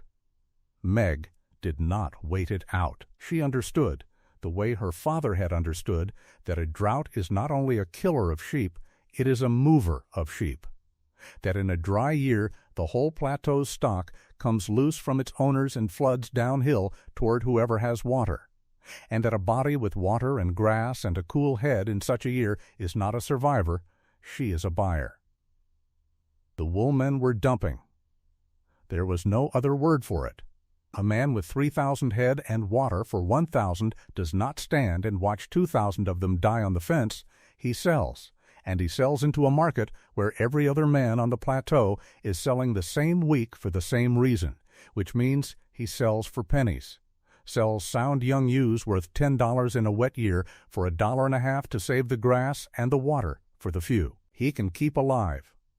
And Meg Price, who had bought 60 broken-mouthed culls the town swore would be dead by winter and instead had lambed them near double in a blizzard, walked into that flooded market with the first honest check of her life in the strong box and the ledger clear, and she bought. She bought sound, is the thing to understand. She was not sentimental, and she was not buying the dregs the way she had bought the culls, because the culls had been a bet on her ledges and her springs, and this was a different play. This was a bet on the plateau itself turning over. She bought the good young ewes the distressed outfits were bleeding off at a loss, the 2-year-olds with sound mouths and clean feet, the animals that were worth real money in any ordinary year and were worth nothing this week only because their owners had run out of water to keep them alive, and she took them for $1, for 75 cents, for whatever the sinking market would name, and she and Amos and the old Basque and 2 hired boys drove them the long dry roads back to the rock in the cool of the nights and landed them on the one range on the whole high ground that still had cold water and green in the pockets. They came in bands of 100 and bands of 300, week on week through that burning summer, thin from the drive and glad of the trough, and the rock took them, because the rock had always been able to carry them. That was the whole secret the barons had laughed themselves out of seeing. The rock pile was never poor, it was only sealed, and Meg had the key her father had cut for her, and she opened it in the one year it was worth a fortune to have open. There was a man named Dowd, a middling woolman off the West Flats who had stood in the church 2 springs before and laughed as loud as any of them, and he came to the rock himself one white noon, leading 800 head he could no longer water, come to sell to the very woman he had laughed at because there was no other water on the plateau to sell them to, and he could not meet her eye when he named his price, which was nothing, which was $1 a head to keep them off the skinning ground. Meg gave him $1.25, which was a quarter more than he asked and less than 1/10 of what the ewes were worth, and she gave it to him without a word about the church, because she had learned from her father that you do not gloat over a ruined man, you only write the sale in the book and turn the flock onto the water. And Dowd rode off lighter by 800 sheep and heavier by a shame that had nothing to do with her. She did it 12 times that summer and never once said the thing any of them were waiting for her to say. The old Basque kept the tally on a knotted string and in his head, and every night he gave her the number, and every night the number was bigger, and the 2 of them would sit at the fire and she would set it in the book while Amos oiled the shears, and none of them talked much. Because there is a kind of work that goes better in quiet, and building an empire out of another man's disaster is that kind of work. 60 head had become 600 in the blizzard spring. Now through the drought, she laddered it up and up, receipt by receipt, drive by drive, past 1,000, past 2. And by the time the first fall rains finally broke the dry that autumn, and the plateau began its slow, bitter reckoning of what it had lost, Meg Price ran better than 3,000 head of sound, heavy sheep on the ground the county had thrown away, and she owned every one of them clear. She built her shed that same drought summer, in the hours she was not buying or lambing or hauling water down to the far troughs, and it was a thing that told the whole plateau exactly what she meant to be, though few of them understood it yet. She built a shearing shed of her own, long and low along the base of the rim. Dry-laid stone lifted and fitted by her own reddened hands and Amos's and the old man's, no mortar in it, the way she had laid the first fold. The pale sandstone that lay all over the quarter in broken ledges, stacked and chinked into walls 2 feet thick that would stand 100 years and keep the wind off the shearers and the wool dry off the racks. She built it because of the thing the buyer had told her that first year, that no anchor shed would shear a rock pile sheep, that the wool platform and the shearing floor and the sacking racks all belonged to Kessler and his kind, and a woman on a rock could shear her own or go without. So she built her own, and when it was done she never again in her life stood hat in hand at another man's platform waiting on another man's leave to sell the thing her own sheep grew. Her clip came off that shed clean and heavy and bright, rock-fed wool with the crimp and the body that the flat-range wool never had, and it graded top of the plateau that year. And it graded top of the plateau the next year, and the buyer at the rail who had once warned her off could not hide the grading marks any more than he could hide the sun, because the marks were the marks, and they were hers. And now the map book that had begun as a shepherd's private reading of springs and ledges became something else, something a bank would have recognized, because Meg wrote it all down and kept it all, and it hardened, page by page, into the proof of a life the town had bet against. The bills of sale, hundreds of them now, the $1.50 used signed over in the hands of ruined men. The brand and the earmark, registered at the county seat in her own name, her own mark burned into the pitch and cut into the ear so that every sound heavy sheep on the rock said Price in a language no lawyer could argue with. The deed to Stone Quarter itself proved up and patented at last out of the government land office. The 160 acres of rimrock that Kessler had deeded them as a joke now standing in the record as hers, patented, final, the springs and the ledges and the rim wall and all, no longer a gift a rich man could sneer at, but a title a rich man would have to go to law to break. The grader's marks on 2 years of top clip. The freight contract for her wool hauled her own way to her own buyer at the rail.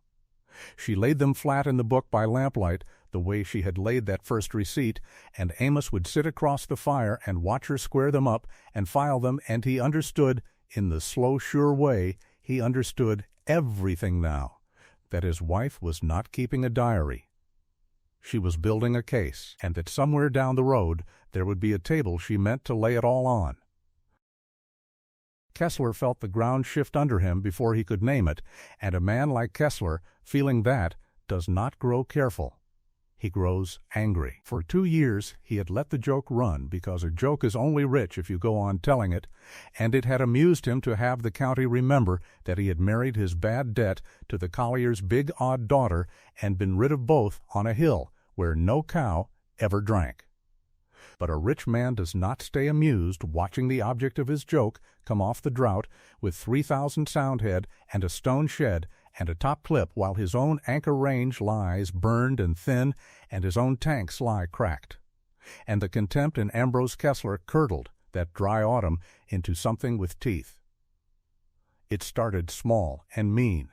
the way these things start, the way powerful men always test a fence before they lean their weight on it.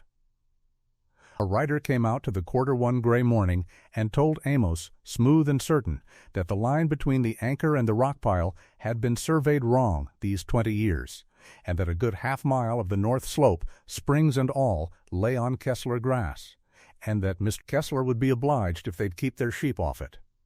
Meg heard the man out from the door of the stone shed with her arms folded and her gray eyes calm, and she did not argue the line on his terms. She only said that the county had her deed and her patent, and that a survey 20 years asleep does not wake up the same season a hill starts paying. And she wrote the man's name and his words and the date in the map book while he sat his horse and watched her do it, and something in the plain, unhurried way she wrote it took the wind out of him, and he rode off without the answer he'd come for. Then it was the water. Kessler's lawyer sent a letter, and the letter said, in the long, soft way of such letters, that the springs on the rimrock fed a drainage that Mr. Kessler claimed downstream, and that Mrs. Price's diversion of them into troughs was a taking of water to which the anchor held the senior right, and that she would be well advised to cease. Meg read the letter twice, and set it in the book with the rest, because she had, in that book, in her father's habit, the dated record of every day those springs had run into her troughs since the first evening she read them, the record of prior and continuous use that the letter was pretending did not exist. And she knew what a letter like that was. It was not the truth, and it was not even really about the water. It was Kessler testing whether the big woman would fold at the sight of law. And she did not fold at the sight of law any more than she had folded at the sight of a blizzard. And then, because the fence and the letter had not moved her, it came in the dark. Somebody cut the wire on the North Drift fence one moonless night late that fall, cut it clean in 3 places with nippers, and hazed a band of near 400 bred ewes off the rock and scattered them down a rough draw toward the burned flats, where a lost sheep in a dry country is a dead sheep by the 3rd day. Meg was up before dawn, roused by the wrong quiet, by the ram fretting at the fold. And she read the cut wire in the lantern light without a word, and she read the boot sign and the horse sign in the dust, and she read exactly what it was, which was a message, and the message was that a joke had become a war. She did not wake the county with it.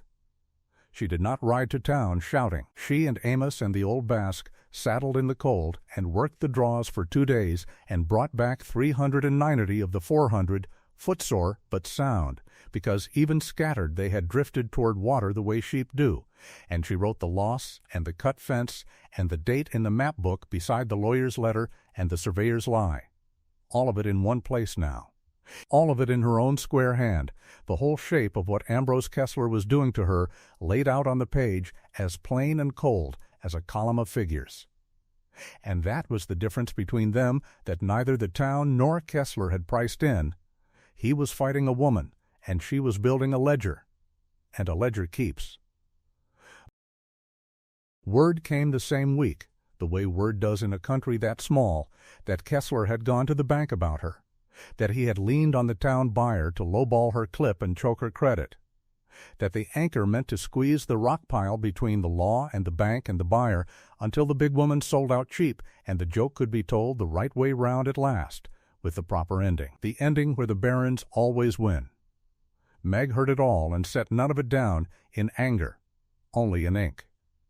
And on the last good evening of that hard year she walked up alone to the top of the rim in the low gold light with the map book under her arm, and the old Basque came up beside her the way he did, and the 2 of them stood at the rim wall and looked down the long slope at the water. 3,000 head and better were watering below them in the golden hour, drifting down off the ledges to the cold troughs in long soft rivers of black-faced sheep, deep-fleeced and heavy in sound,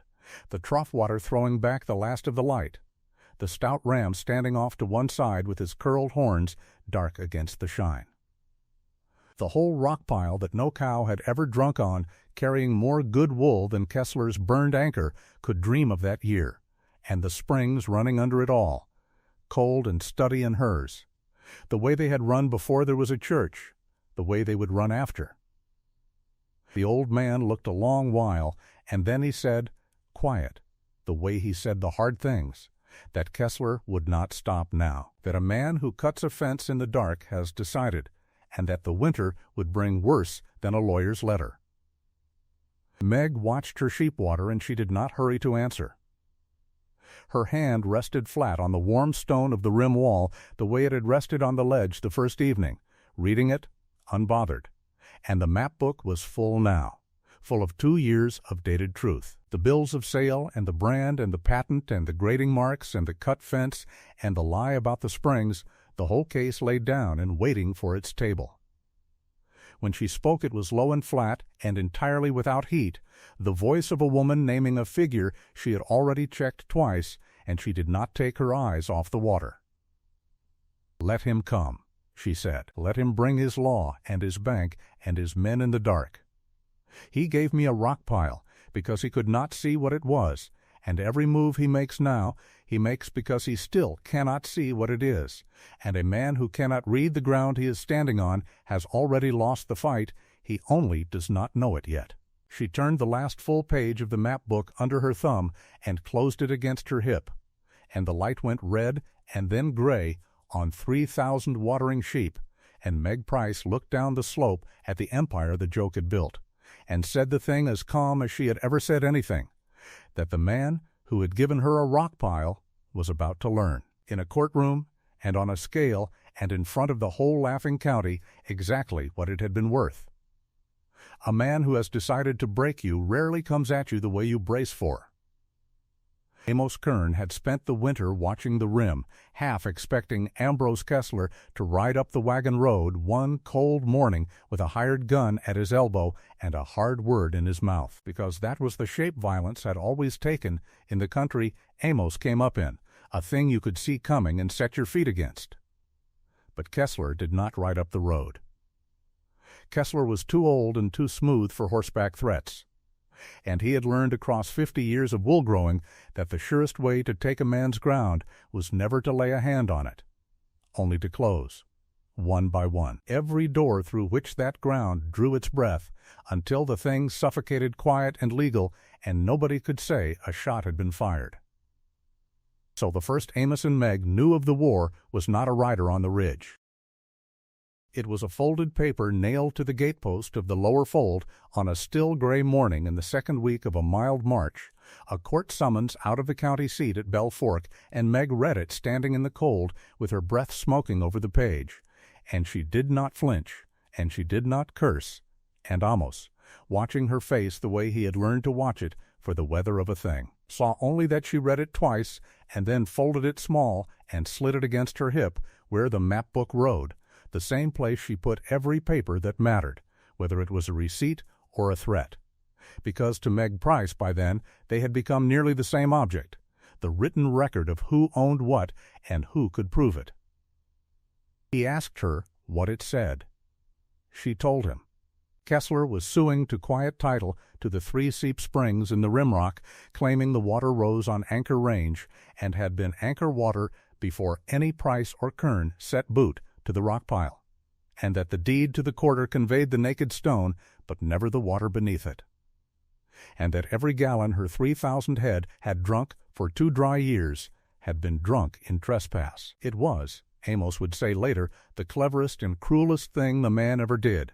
because it went at the one thing without which the quarter was again what the county had always sworn it was, 160 acres of worthless rock, and because it went at it not with a gun, but with the machinery of the law that a big man could afford to run a long time and a small one could not. And Amos felt the old shame come up in him then, the church shame, the wedding shame, the certainty that the world was arranged for men like Kessler and that people like him and Meg had only ever been let to keep a thing by oversight and would lose it the moment someone important remembered they had it. He said something of that, low, standing at the gatepost, and Meg looked at the summons where it rode against her hip, and then she looked out across the ledges to the far rim where the black-faced ewes were drifting down to the middle spring in the flat morning light, unhurried, sound-footed, glowing that warm dun color the rock-fed wool took, and she said the thing he would carry the rest of his life. She said, "A court does not care who is big. A court cares who can prove. And I have been keeping proof since the day my boots first touched this stone, because my father taught me that a shepherd who cannot show where his water rises and how long it has run does not own his water, he only borrows it until a stronger man asks." Then she went inside and took down the map book. What Kessler had not priced in, because men like Kessler never troubled to price it, was that the odd, oversized collier's daughter the county had laughed at for a decade did not merely know where the springs were. She had a record of them that no wool grower on the plateau could match, because from the first week on the rock pile, before there was a fold or a trough or a single ewe, she had walked every foot of the shaded rimrock with a folded paper and a stub of pencil, and had drawn the springs where they rose, and had written the date, and had gone back season on season and written the flow, high water and low, the year the snow was heavy and the year it failed, and had marked which pockets stayed green and which went first, and had done it not because she foresaw a lawsuit, but because reading water was simply what she was, the way another woman might keep a diary or a ledger of eggs and butter. And more than her own hand, she had witnesses, because the seep springs had been known and used long before the anchor ever cast a covetous eye on the rock. She had the old Basque herder, who had run bands over that whole plateau for 30 years for half the outfits on it and could swear, and did, that the three springs in the rock pile had risen and run in the shaded stone since before Kessler owned a foot of Sable Creek grass, and that no anchor sheep had ever watered there because no anchor man had ever thought the broken quarter worth driving a band up onto. She had two old freighters who remembered watering their teams at the middle seep on the Wool Road 20 years gone. She had, when her lawyer went digging at the land office at Bell Fork on the money it cost her that she could ill spare, the original survey notes from the territorial surveyor, who had run the section lines in the years before the war, and there in the faded field book, in a dead man's careful hand, were the three springs marked in the rim rock of that very quarter, called out as living water, noted and dated a decade before Ambrose Kessler filed his first claim on the flat below. That was the thing the reading had given her that no amount of anchor money could buy back, the truth written down early and written down often, and Meg Price brought it into the courtroom at Bell Fork the way she brought everything, calm and unhurried, and heavy in her plain dark gray wool, with the sleeves pushed up and the creased map spread flat on the table before the judge, and she did not raise her voice one time. Kessler's lawyer was a smooth city man out of Cheyenne and a good coat, and he argued the deed and the geology and the presumption that water rising near the anchor line was anchor water, and he did it well. But he had nothing written, and nothing early, and no one to swear except anchor men whose wages Kessler paid, and against him sat a big stutty woman with a dead surveyor's own field book and 30 years of a Basque herder's memory and two freighters and her own dated hand going back to the first spring on the rock, and the doctrine the law leaned on in that country was not who was grand, but who was first and who was continuous, prior appropriation, the oldest rule of the dry West, water to the one who first put it to use and never stopped. Amos sat behind her through the whole of it with his battered hat crushed in his two hands and his heart going like a drum, and he watched the judge lean forward over the field book,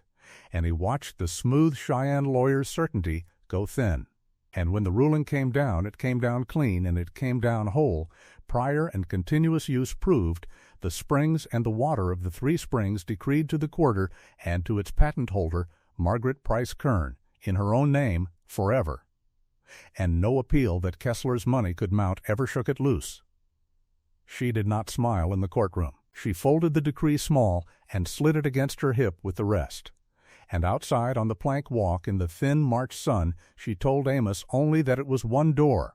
and that a man like Kessler did not stop at one door, and that they had better get home to the shearing shed because the water was safe now, but the wool still had to reach the rail, and the rail was the next door he would try to close. She was right, because she had learned to think the way the man thought, which is the whole of how you beat him. The town buyer went first. He was a soft, heavy man named Ostrander, who ran the wool platform in Sable Creek on Anchor's goodwill and Anchor's credit, and he had lowballed her clip the first year and refused it outright the year of the drought, when the reading paid off and her rock-fed fleece came off the scales, grading heavy and clean and bright, top of the plateau 2 seasons running, so that even the men who had laughed could not deny that the best wool on Sable Creek came off the quarter where no cow had ever drunk. And now, with the war on in earnest, a strander did not merely lowball her. He posted a figure for the plateau's whole clip that was Kessler's figure, a price set to punish, and he let it be known quiet that any grower who hauled to his platform would take that price, and that Anchor would remember its friends, and Meg's clip he would not weigh at all, would not sack, would not so much as let on to the loading racks. So that in the plain arithmetic of it, the finest wool in the county had nowhere on the plateau to be sold. Then came the driveway. Between the rock pile and the railhead at the shipping pens ran a long tongue of open country, a stock driveway that every outfit on the plateau had used to trail flocks and haul wool since there had been flocks to trail. And one morning in April Amos rode down it to lay out the spring haul and found new wire strung across the throat of it where it pinched between two of Anchor's owned quarters, 3 strands and a locked gate, and a hired man sitting a horse beside it with a rifle across his saddlebow, and a paper that said the driveway crossed patented Anchor land and was closed. It was a lie of the kind that money makes true for a while, because the driveway had been used openly and continuously for 20 years, and no more belonged to Anchor to close than the county road did. But it would take a court to say so, and in the meantime the wire was up, and the flock was cut from the rail, and the wool sat sacked in the stone shed with the shearing season turning, and no way to move it. And it was here, at the wire, that the war very nearly came to the shape almost had braced for all winter. Because a young Anchor rider, hot and stupid and eager to be seen doing his master's work, put his horse across the road in front of Meg's wagon a week later where the driveway ran, and put his hand on his rifle, and told the big woman in the canvas coat that Kessler said she had trailed her last sheep to the Sable Creek rail, and that she could sign the outfit over cheap and take her joke of a marriage off to somewhere flatter, or she could find her folds burned and her wire cut some dark night, take it as she liked. And Amos went cold and reached without thinking for the old carbine under the wagon seat, because that was the country's answer to that kind of talk, and the only answer he knew.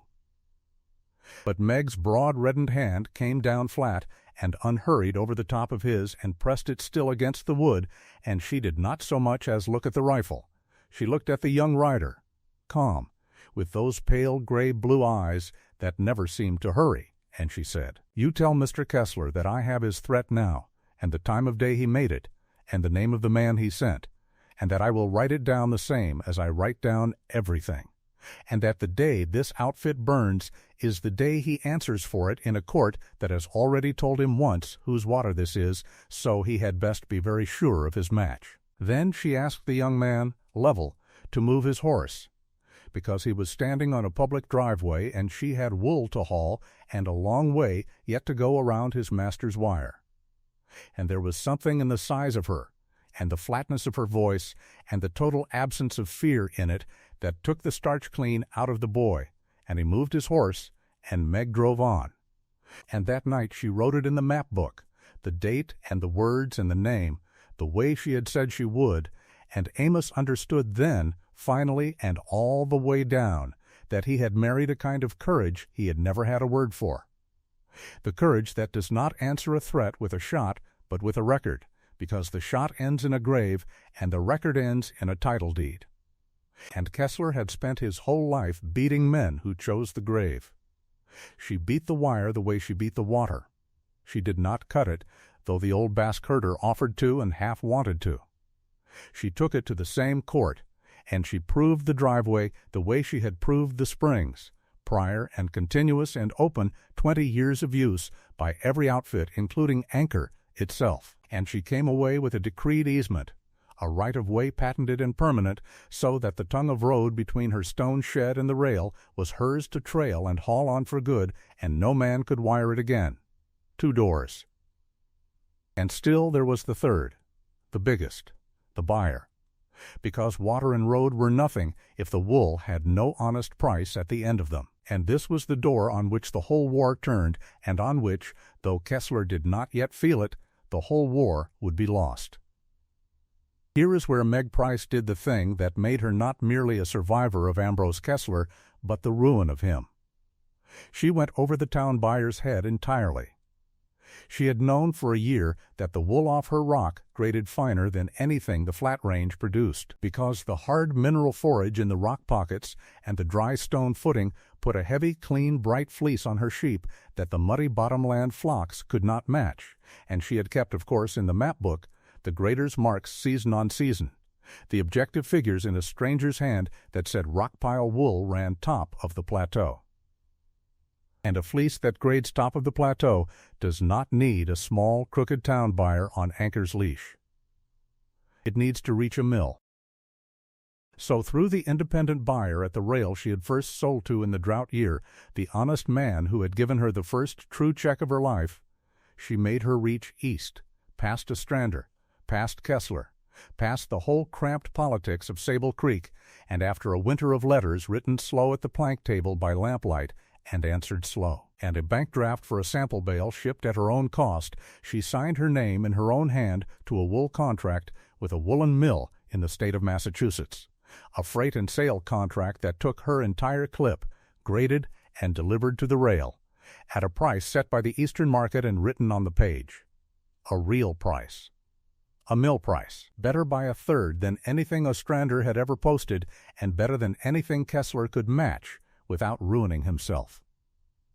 And the meaning of that contract was larger than one season's money, though the money was large. The meaning was that the stone shed on the rock pile, the long low shearing shed she had, laid up dry, stone on stone, so she would never again beg the anchor platform, had become overnight the one place on the whole plateau where a grower could sell wool for what wool was actually worth. Every other outfit on Sable Creek still had to haul to Ostrander and take Kessler's punishing figure, because they had no mill of their own and no contract and no woman among them who had spent 3 years writing down grader's marks. But Meg Price had a scale and a shed and a signed Eastern price, and word of that kind of thing does not stay quiet in a wool-growing country for a single week. The small men came first, the way they always do. A 200-head outfit off the north bench, then a family with 400 quiet, hats in hand, asking would she weigh their clip on her scale and roll it into her contract for a fair toll, because a fair price, minus her small toll, was still far more than Ostrander's whole figure. And Meg said yes, and weighed it clean, and paid it honest, and wrote every pound of it in the book, and so the thing turned entirely over. The platform the plateau's wool flowed across was no longer Kessler's in the town. It was Meg's, on the rock. The price of wool on Sable Creek was no longer the price Ambrose Kessler named from a front pew. It was the price Margaret Price Kern called out over her own scales in her own stone shed, the price written in her own hand on an Eastern contract, and every grower who wanted to eat came to her rock to hear it. Amos stood at the shed door through that first big weighing season and watched the wagons come up the driveway that Kessler had tried to wire shut, come to the quarter that Kessler had deeded away as a joke to sell across the scale that Kessler's contempt had built. And he was not ashamed any more, not of the church, not of the wedding, not of anything. Because a man cannot stay ashamed standing in the middle of the thing his wife read out of naked stone while the whole county laughed. He was hers now all the way, steady at her shoulder in the courtroom at Bell Fork, and steady beside her on the range in the dark when the flock had to be walked. And when men came to weigh their wool, it was Amos who worked the scale beam and called the honest weight, and no one who saw him do it would have believed he was the same broke silent herder who had sweated at the front of the church 3 years gone, while a rich man gave him away as a debt. And all the while, without ever quite seeing the ground shift under him, Ambrose Kessler was going down. It was the reading that told Meg he would, long before the bank did. He had come into the war already hurt, because the drought that her rock had shrugged off had gutted the flat-range outfits, and Anchor was the biggest flat-range outfit of them all, and Kessler had lost thousands of head to the dry and the foot rot in the scab in the last stinking mud around his shrinking tanks. Whole bands dead or sold for pennies to save the grass, and a man does not take losses like that without borrowing to cover them, and Ambrose Kessler had borrowed at the bank in Bell Fork and against the Anchor itself, its home range, and its shearing platform, and its very brand, on the sure old confidence that the price of wool was a thing he controlled. But the price of wool was no longer a thing he controlled. It was a thing she named. And a great outfit leveraged to the roof against a wool price it can no longer set, in a country where the finest clip and the only honest platform belong to the woman it declared war on, is not a great outfit anymore. It is a debt wearing a fine dove gray coat. He fought it the way big men fight the end, by spending more lawyers, more wire, more hired talk in the saloons about the rock-pile woman who had got above herself, and every dollar of it dug his hole deeper, because it was all money going out and none coming in while his notes came due, and his range dried, and his wool, when he finally hauled it, sold at last season's failing price, because he had no Eastern contract and would sooner have burned the clip than weigh it across her scale. Meg watched it all and said little, but the map book knew. She had a page now near the back that was not springs or ledges or graders' marks. It was Kessler. It was, in her plain hand, what she had been able to learn of the anchor's paper, which notes were held where and when they fell due, and how far behind he had slipped, gathered slow the way she gathered everything. A word from the honest rail buyer, a line from her own lawyer at Bell Fork who heard things at the land office, the plain public record of a lien filed, a payment missed. And late in that summer of the wool war, with 3,000 head and better watering fat on the rock, and the Eastern money coming in clean across her scale, and the whole small end of the plateau selling through her shed, Meg Price sat at the plank table one evening with the lamp between them, and turned the book to that back page, and read it once more in the yellow light, slow. And Amos watched her do it, and he had learned by then that when she read that particular page, it was not fear or worry in her face, it was arithmetic. Then, near the end of that season, the word came up the driveway that she had been waiting 3 years without hurry to hear. It came with the honest rail buyer who had heard it at the bank and wrote out special to tell her, and it was this. The anchor's notes had been called. Ambrose Kessler could not meet them. The bank at Bell Fork had run out of patience and out of faith, and the whole of the outfit. The mortgages and the home range and the shearing platform and the brand, all of it, was to be sold off the courthouse steps at the Sable Creek Bank to satisfy the debt, at public auction, to the highest bidder on a date now set. The old Basque herder let out a low whistle when he heard it and looked at Meg with his squinting black eyes bright as a hawk's. Amos said nothing at all, because his mouth had gone dry, and Meg Price sat very still for a moment in the lamplight with her broad steady hands flat on the closed map book, and she did not smile, and she did not gloat, and she did not say a single hard word about the man who had married her off as a joke from the front pew of the church, and deeded her a rock pile, and closed her doors one after another for 3 years. She only looked across the small room at the husband who was hers now all the way, and she said it the way she said everything, calm and flat and unhurried and heavier for all of that. She said, "Amos, in the morning bring the good wagon down from the shed and grease the axles and put the box seat on it, and bring the strong box, the full one, up from under the floor, and load it and cover it. We are going to town." He asked her, though he already knew what for. And she looked once toward the dark window, toward the far unseen rim where the black-faced ewes were bedded down for the night on the sound dry stone above the springs the court had said were hers forever, the mocked 60 grown into thousands on the ground no cow had ever watered, and then she looked back at him, and she said, 3 years ago a man stood up in a church and gave you away to settle a debt, and gave us this rock to be rid of it, and the whole county laughed. Tomorrow that man's outfit goes on the block at the bank, his range and his platform and his brand, everything he had when he laughed. She stood and took up the lamp, and the light went up the wall behind her broad shoulders, and she said, "So bring the good wagon, and bring the strong box full, because I am going to buy them." She brought the good wagon down off the rock in the gray before dawn, the strong box riding in the bed under a folded canvas, and she did not hurry the team, and she did not say much, and Amos Kern sat the seat beside her with his hat pulled low and his hands loose on his knees, the way a man sits who has learned that the woman holding the lines will get them there. The frost was still white in the shade of the rim when they pulled off the quarter, and the sheep were coming down off the ledges to the troughs behind them in the first light, thousands of them now, deep-fleeced and heavy and moving easy on the sound dry footing. And the springs ran cold in the shaded rock the way they had run cold every summer of the 6 years she had owned that hillside. And she looked back at it once from the top of the grade, the fold she had laid stone on stone with her own reddened hands, and the long, low shearing shed she had, dry, laid against the weather, and the bands drifting warm on the pale slopes. And then she faced the town and did not look back again. The road to Sable Creek was a road she had hauled wool over the long way more times than she could count.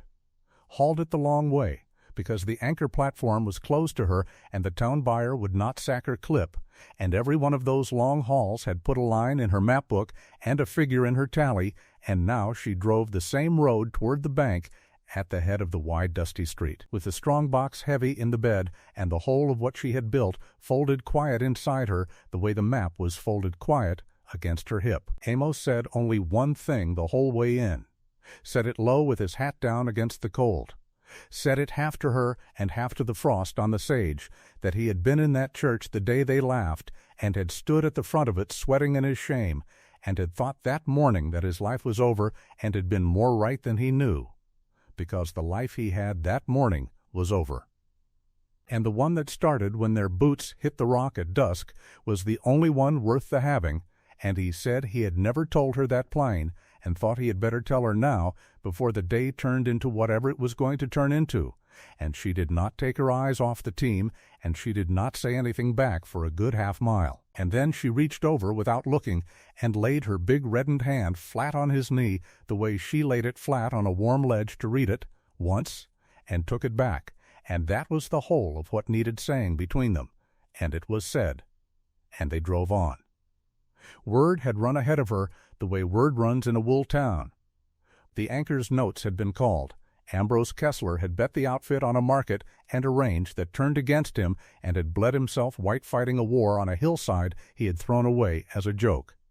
And the paper had drifted at last to the bank the way she had known it would drift the first winter she read the drought coming in the set of the grass. And now the bank meant to sell it off the courthouse steps to the highest hand that showed, and half the plateau meant to be there to watch the anchor go down, and not one of them, not one soul on that whole high ground had priced in the wagon coming down off the rock pile with a strong box in the bed.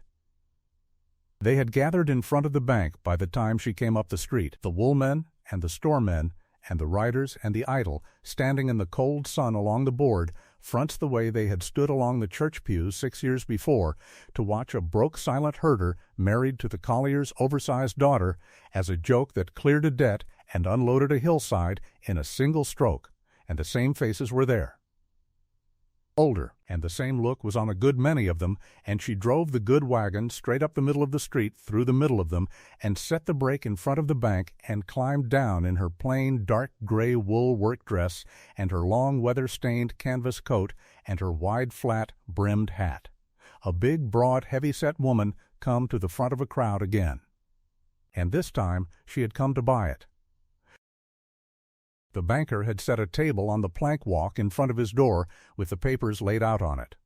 The whole ledger of the anchor spread flat in the sun.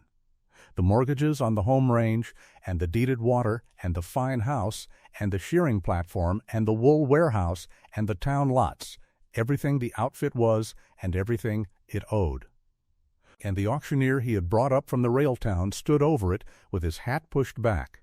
And Ambrose Kessler stood off to the side of the table in his dove gray, broadcloth with his heavy watch chain across his vest, and his silver beard combed, and his hard pale eyes fixed on the middle distance the way. A proud man fixes his eyes on nothing at all so that no man can catch him, looking at the thing that is being taken from him. She did not look at him either.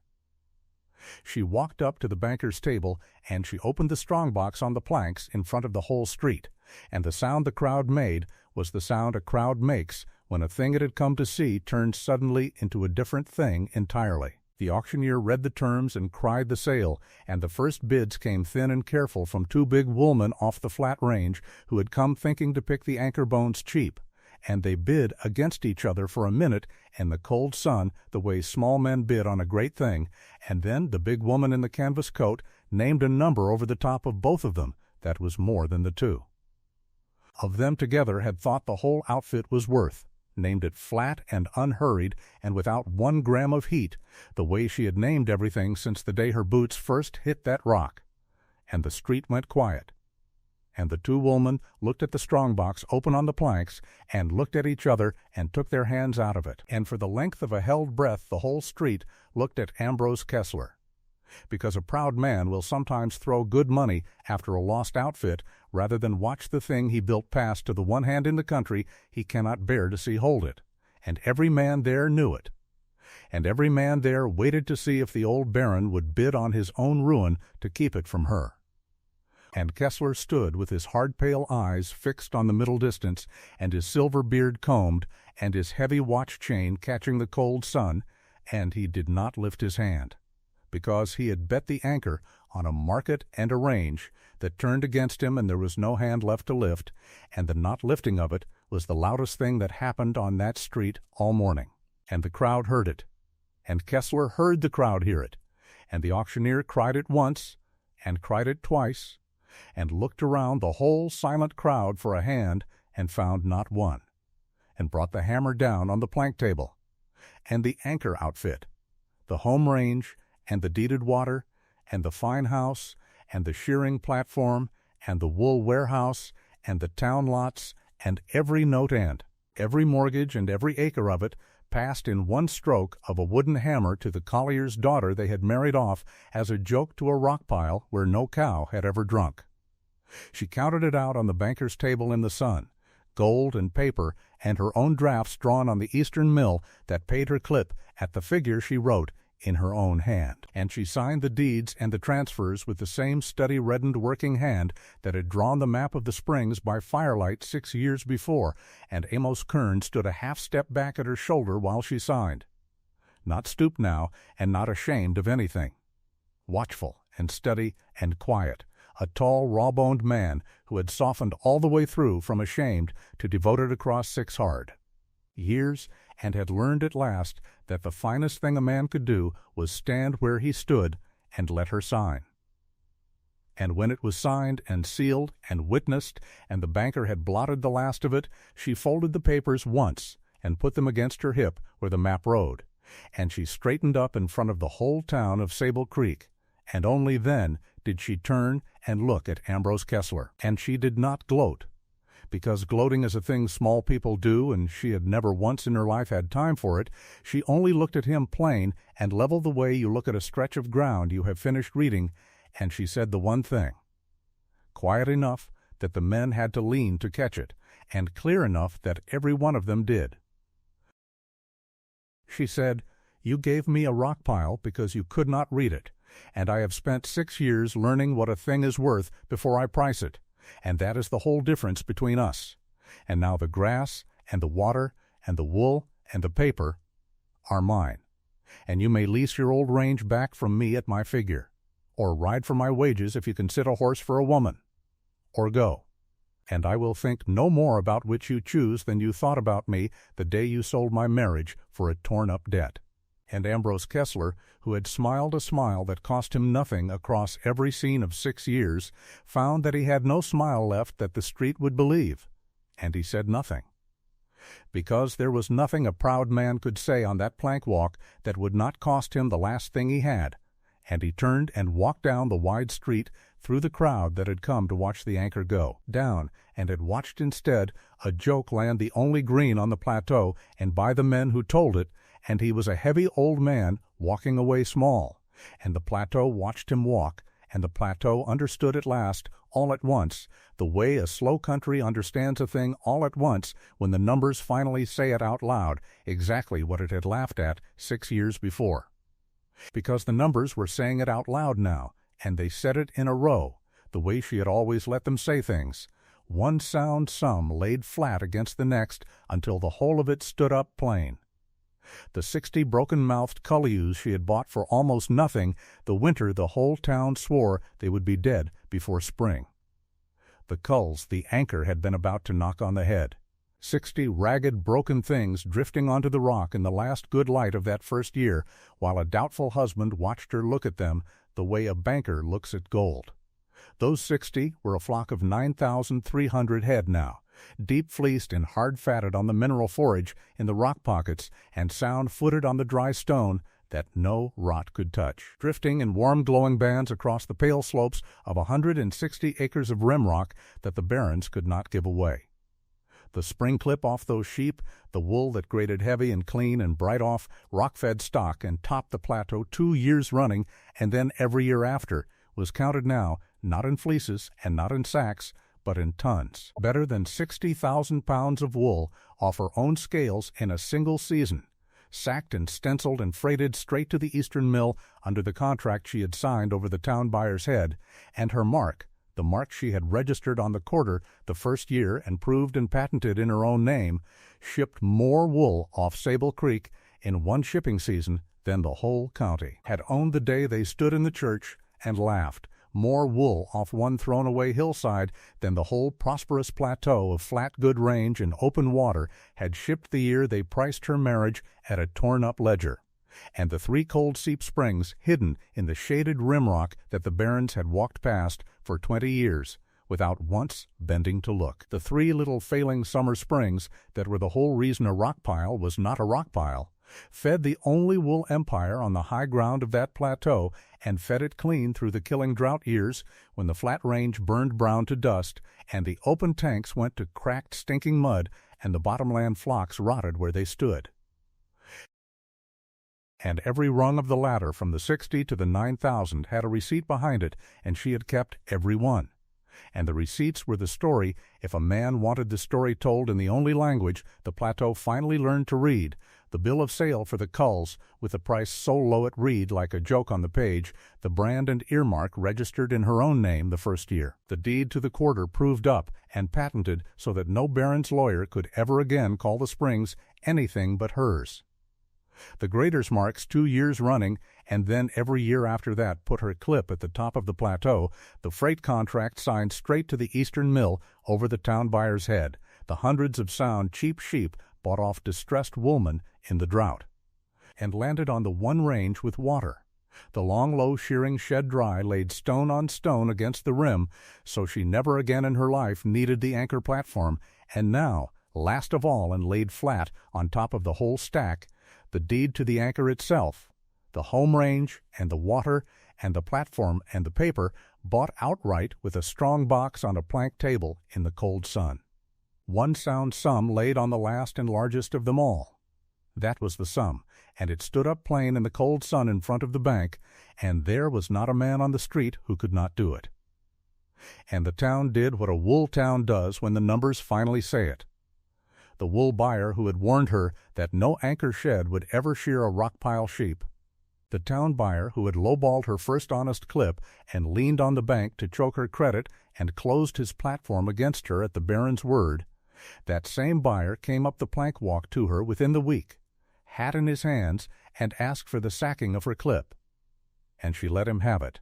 because she had never once run her outfit on spite, and a woman who reads the ground does not waste good anger on a man who has finally learned to count. And he sacked her wool that season and every season after at her figure, over her scales, in her shed, and stenciled her mark on every sack, and was glad of the wage.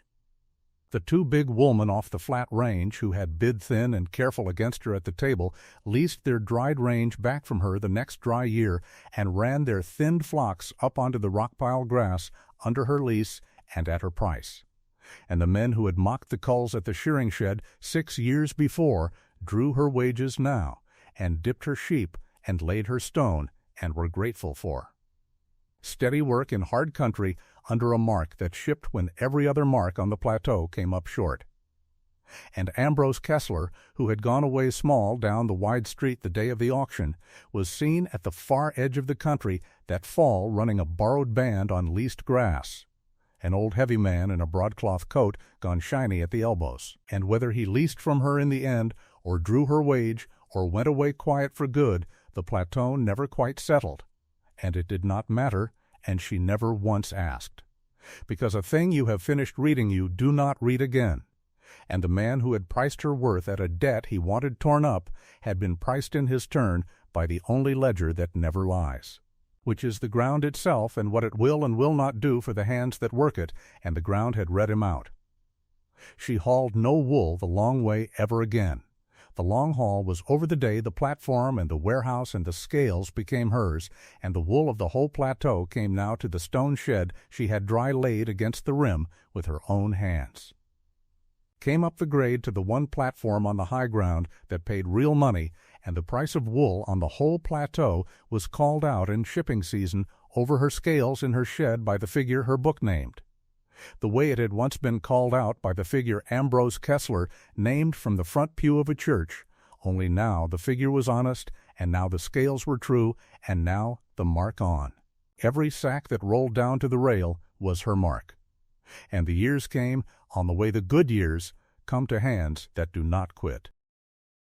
The old Basque herder, who had signed on the first season for a wage she could barely pay, amused and curious, to run culls on a rock pile for a woman the county laughed at, grew gray at the temples and easy on the slopes, and ran her herding crews under her mark across grass that greened every spring in the rock pockets along the deeded springs. And the one stout black-faced led ram, with the heavy curled horns that had walked at her side since the first band drifted onto the rock, walked at her side still, gray around the muzzle now, at the head of 9,000 head. And the map book that had begun as a single, much-creased sheet of springs and ledges unfolded by firelight against the rim was a locked case of ledgers now in the office of.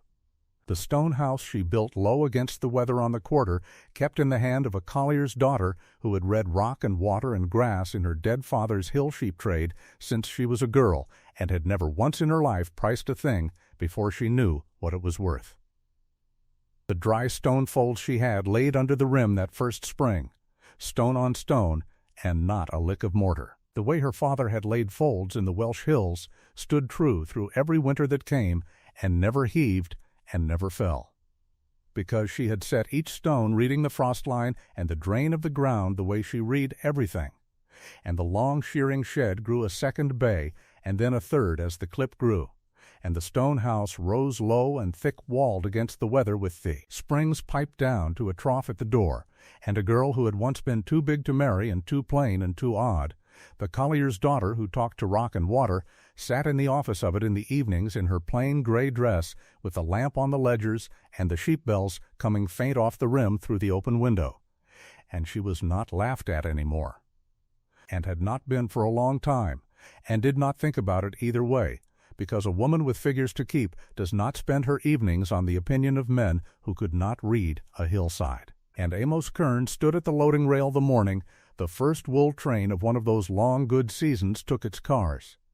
The debt-ridden silent herder they had staked to a scrap of naked stone to be rid of him and her in a single joke. Long since humbled clean through into respect and past respect into a love he had never once made a speech about, because he had learned her way of saying things, with work instead of words, and as the engine took the slack, and the couplings rang down the line, and the sacked wool of the largest outfit on the plateau began the long roll to the eastern mill at the price her book had named, he took off his battered dark hat and held it against his chest and stood a half-step back in her shadow, watching her watch her wool go. And that was the whole of the romance and the whole of the empire in one picture. A man with his hat to his heart in the shadow of the woman the town had called its joke, and neither of them said a word, because there was nothing that needed saying that the loaded cars were not already saying for them. And if you have watched this far, watched a woman handed the worst ground on the plateau by men who could not read it, and watched her turn stone and hidden water into more wool than a county ever owned, then you already know the quiet thing this story has been about the whole way down, which is that worth is not in the thing, but in the eye that can read it, and that the ground and the years pay out in the end to the hands that bend down and look before the world is watching, and keep bending down and looking long after the world has laughed and gone home, and that is a thing worth sitting with a while, and it is a thing worth telling. So stay a while on this road with us, and tell the ones who need to hear it. Because down below the shearing shed, at the bottom of the wide dusty street, the little white clapboard church still stood where it had stood in 1884, the same church with the same pews where a silver-bearded baron had settled 2 debts with one cruel joke and married a broke herder to an oversized spinster and deeded them a rock pile and watched the whole county laugh. And the church was still there, and the street was still there, and the stockyard fence and the weathered board fronts were all still there, but the shed above the town was her shed now, and the scales were her scales, and the price called out over them in shipping season was the price the rock-pile book named. And the 3 men who had ruled the wool of that plateau the day they laughed either leased their grass from the woman they had laughed at or rode for her wages, or had gone away quiet, and the church and the street and the shed and the scales and the price and the grass and the water and the wool all belonged, every board and every pound and every dollar of them, to her.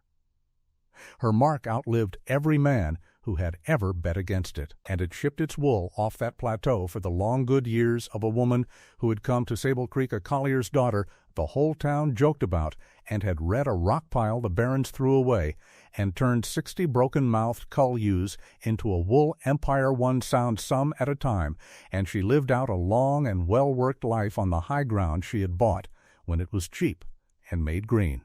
when it counted, and the last number the plateau ever learned to say about her was the true one. Better than 60,000 pounds of wool over her own scales in a single season, more than the whole county had owned the day they laughed. And it was said calm, the way she had said everything. And then the season turned, and the grass came back green in the rock pockets along the springs the way it always comes back for hands that do not quit, and the sheep grazed the rim in their warm, deep-fleeced bands with the old black-faced ram at the head of them, and the rock pile was hers, and it was quiet, and it was enough.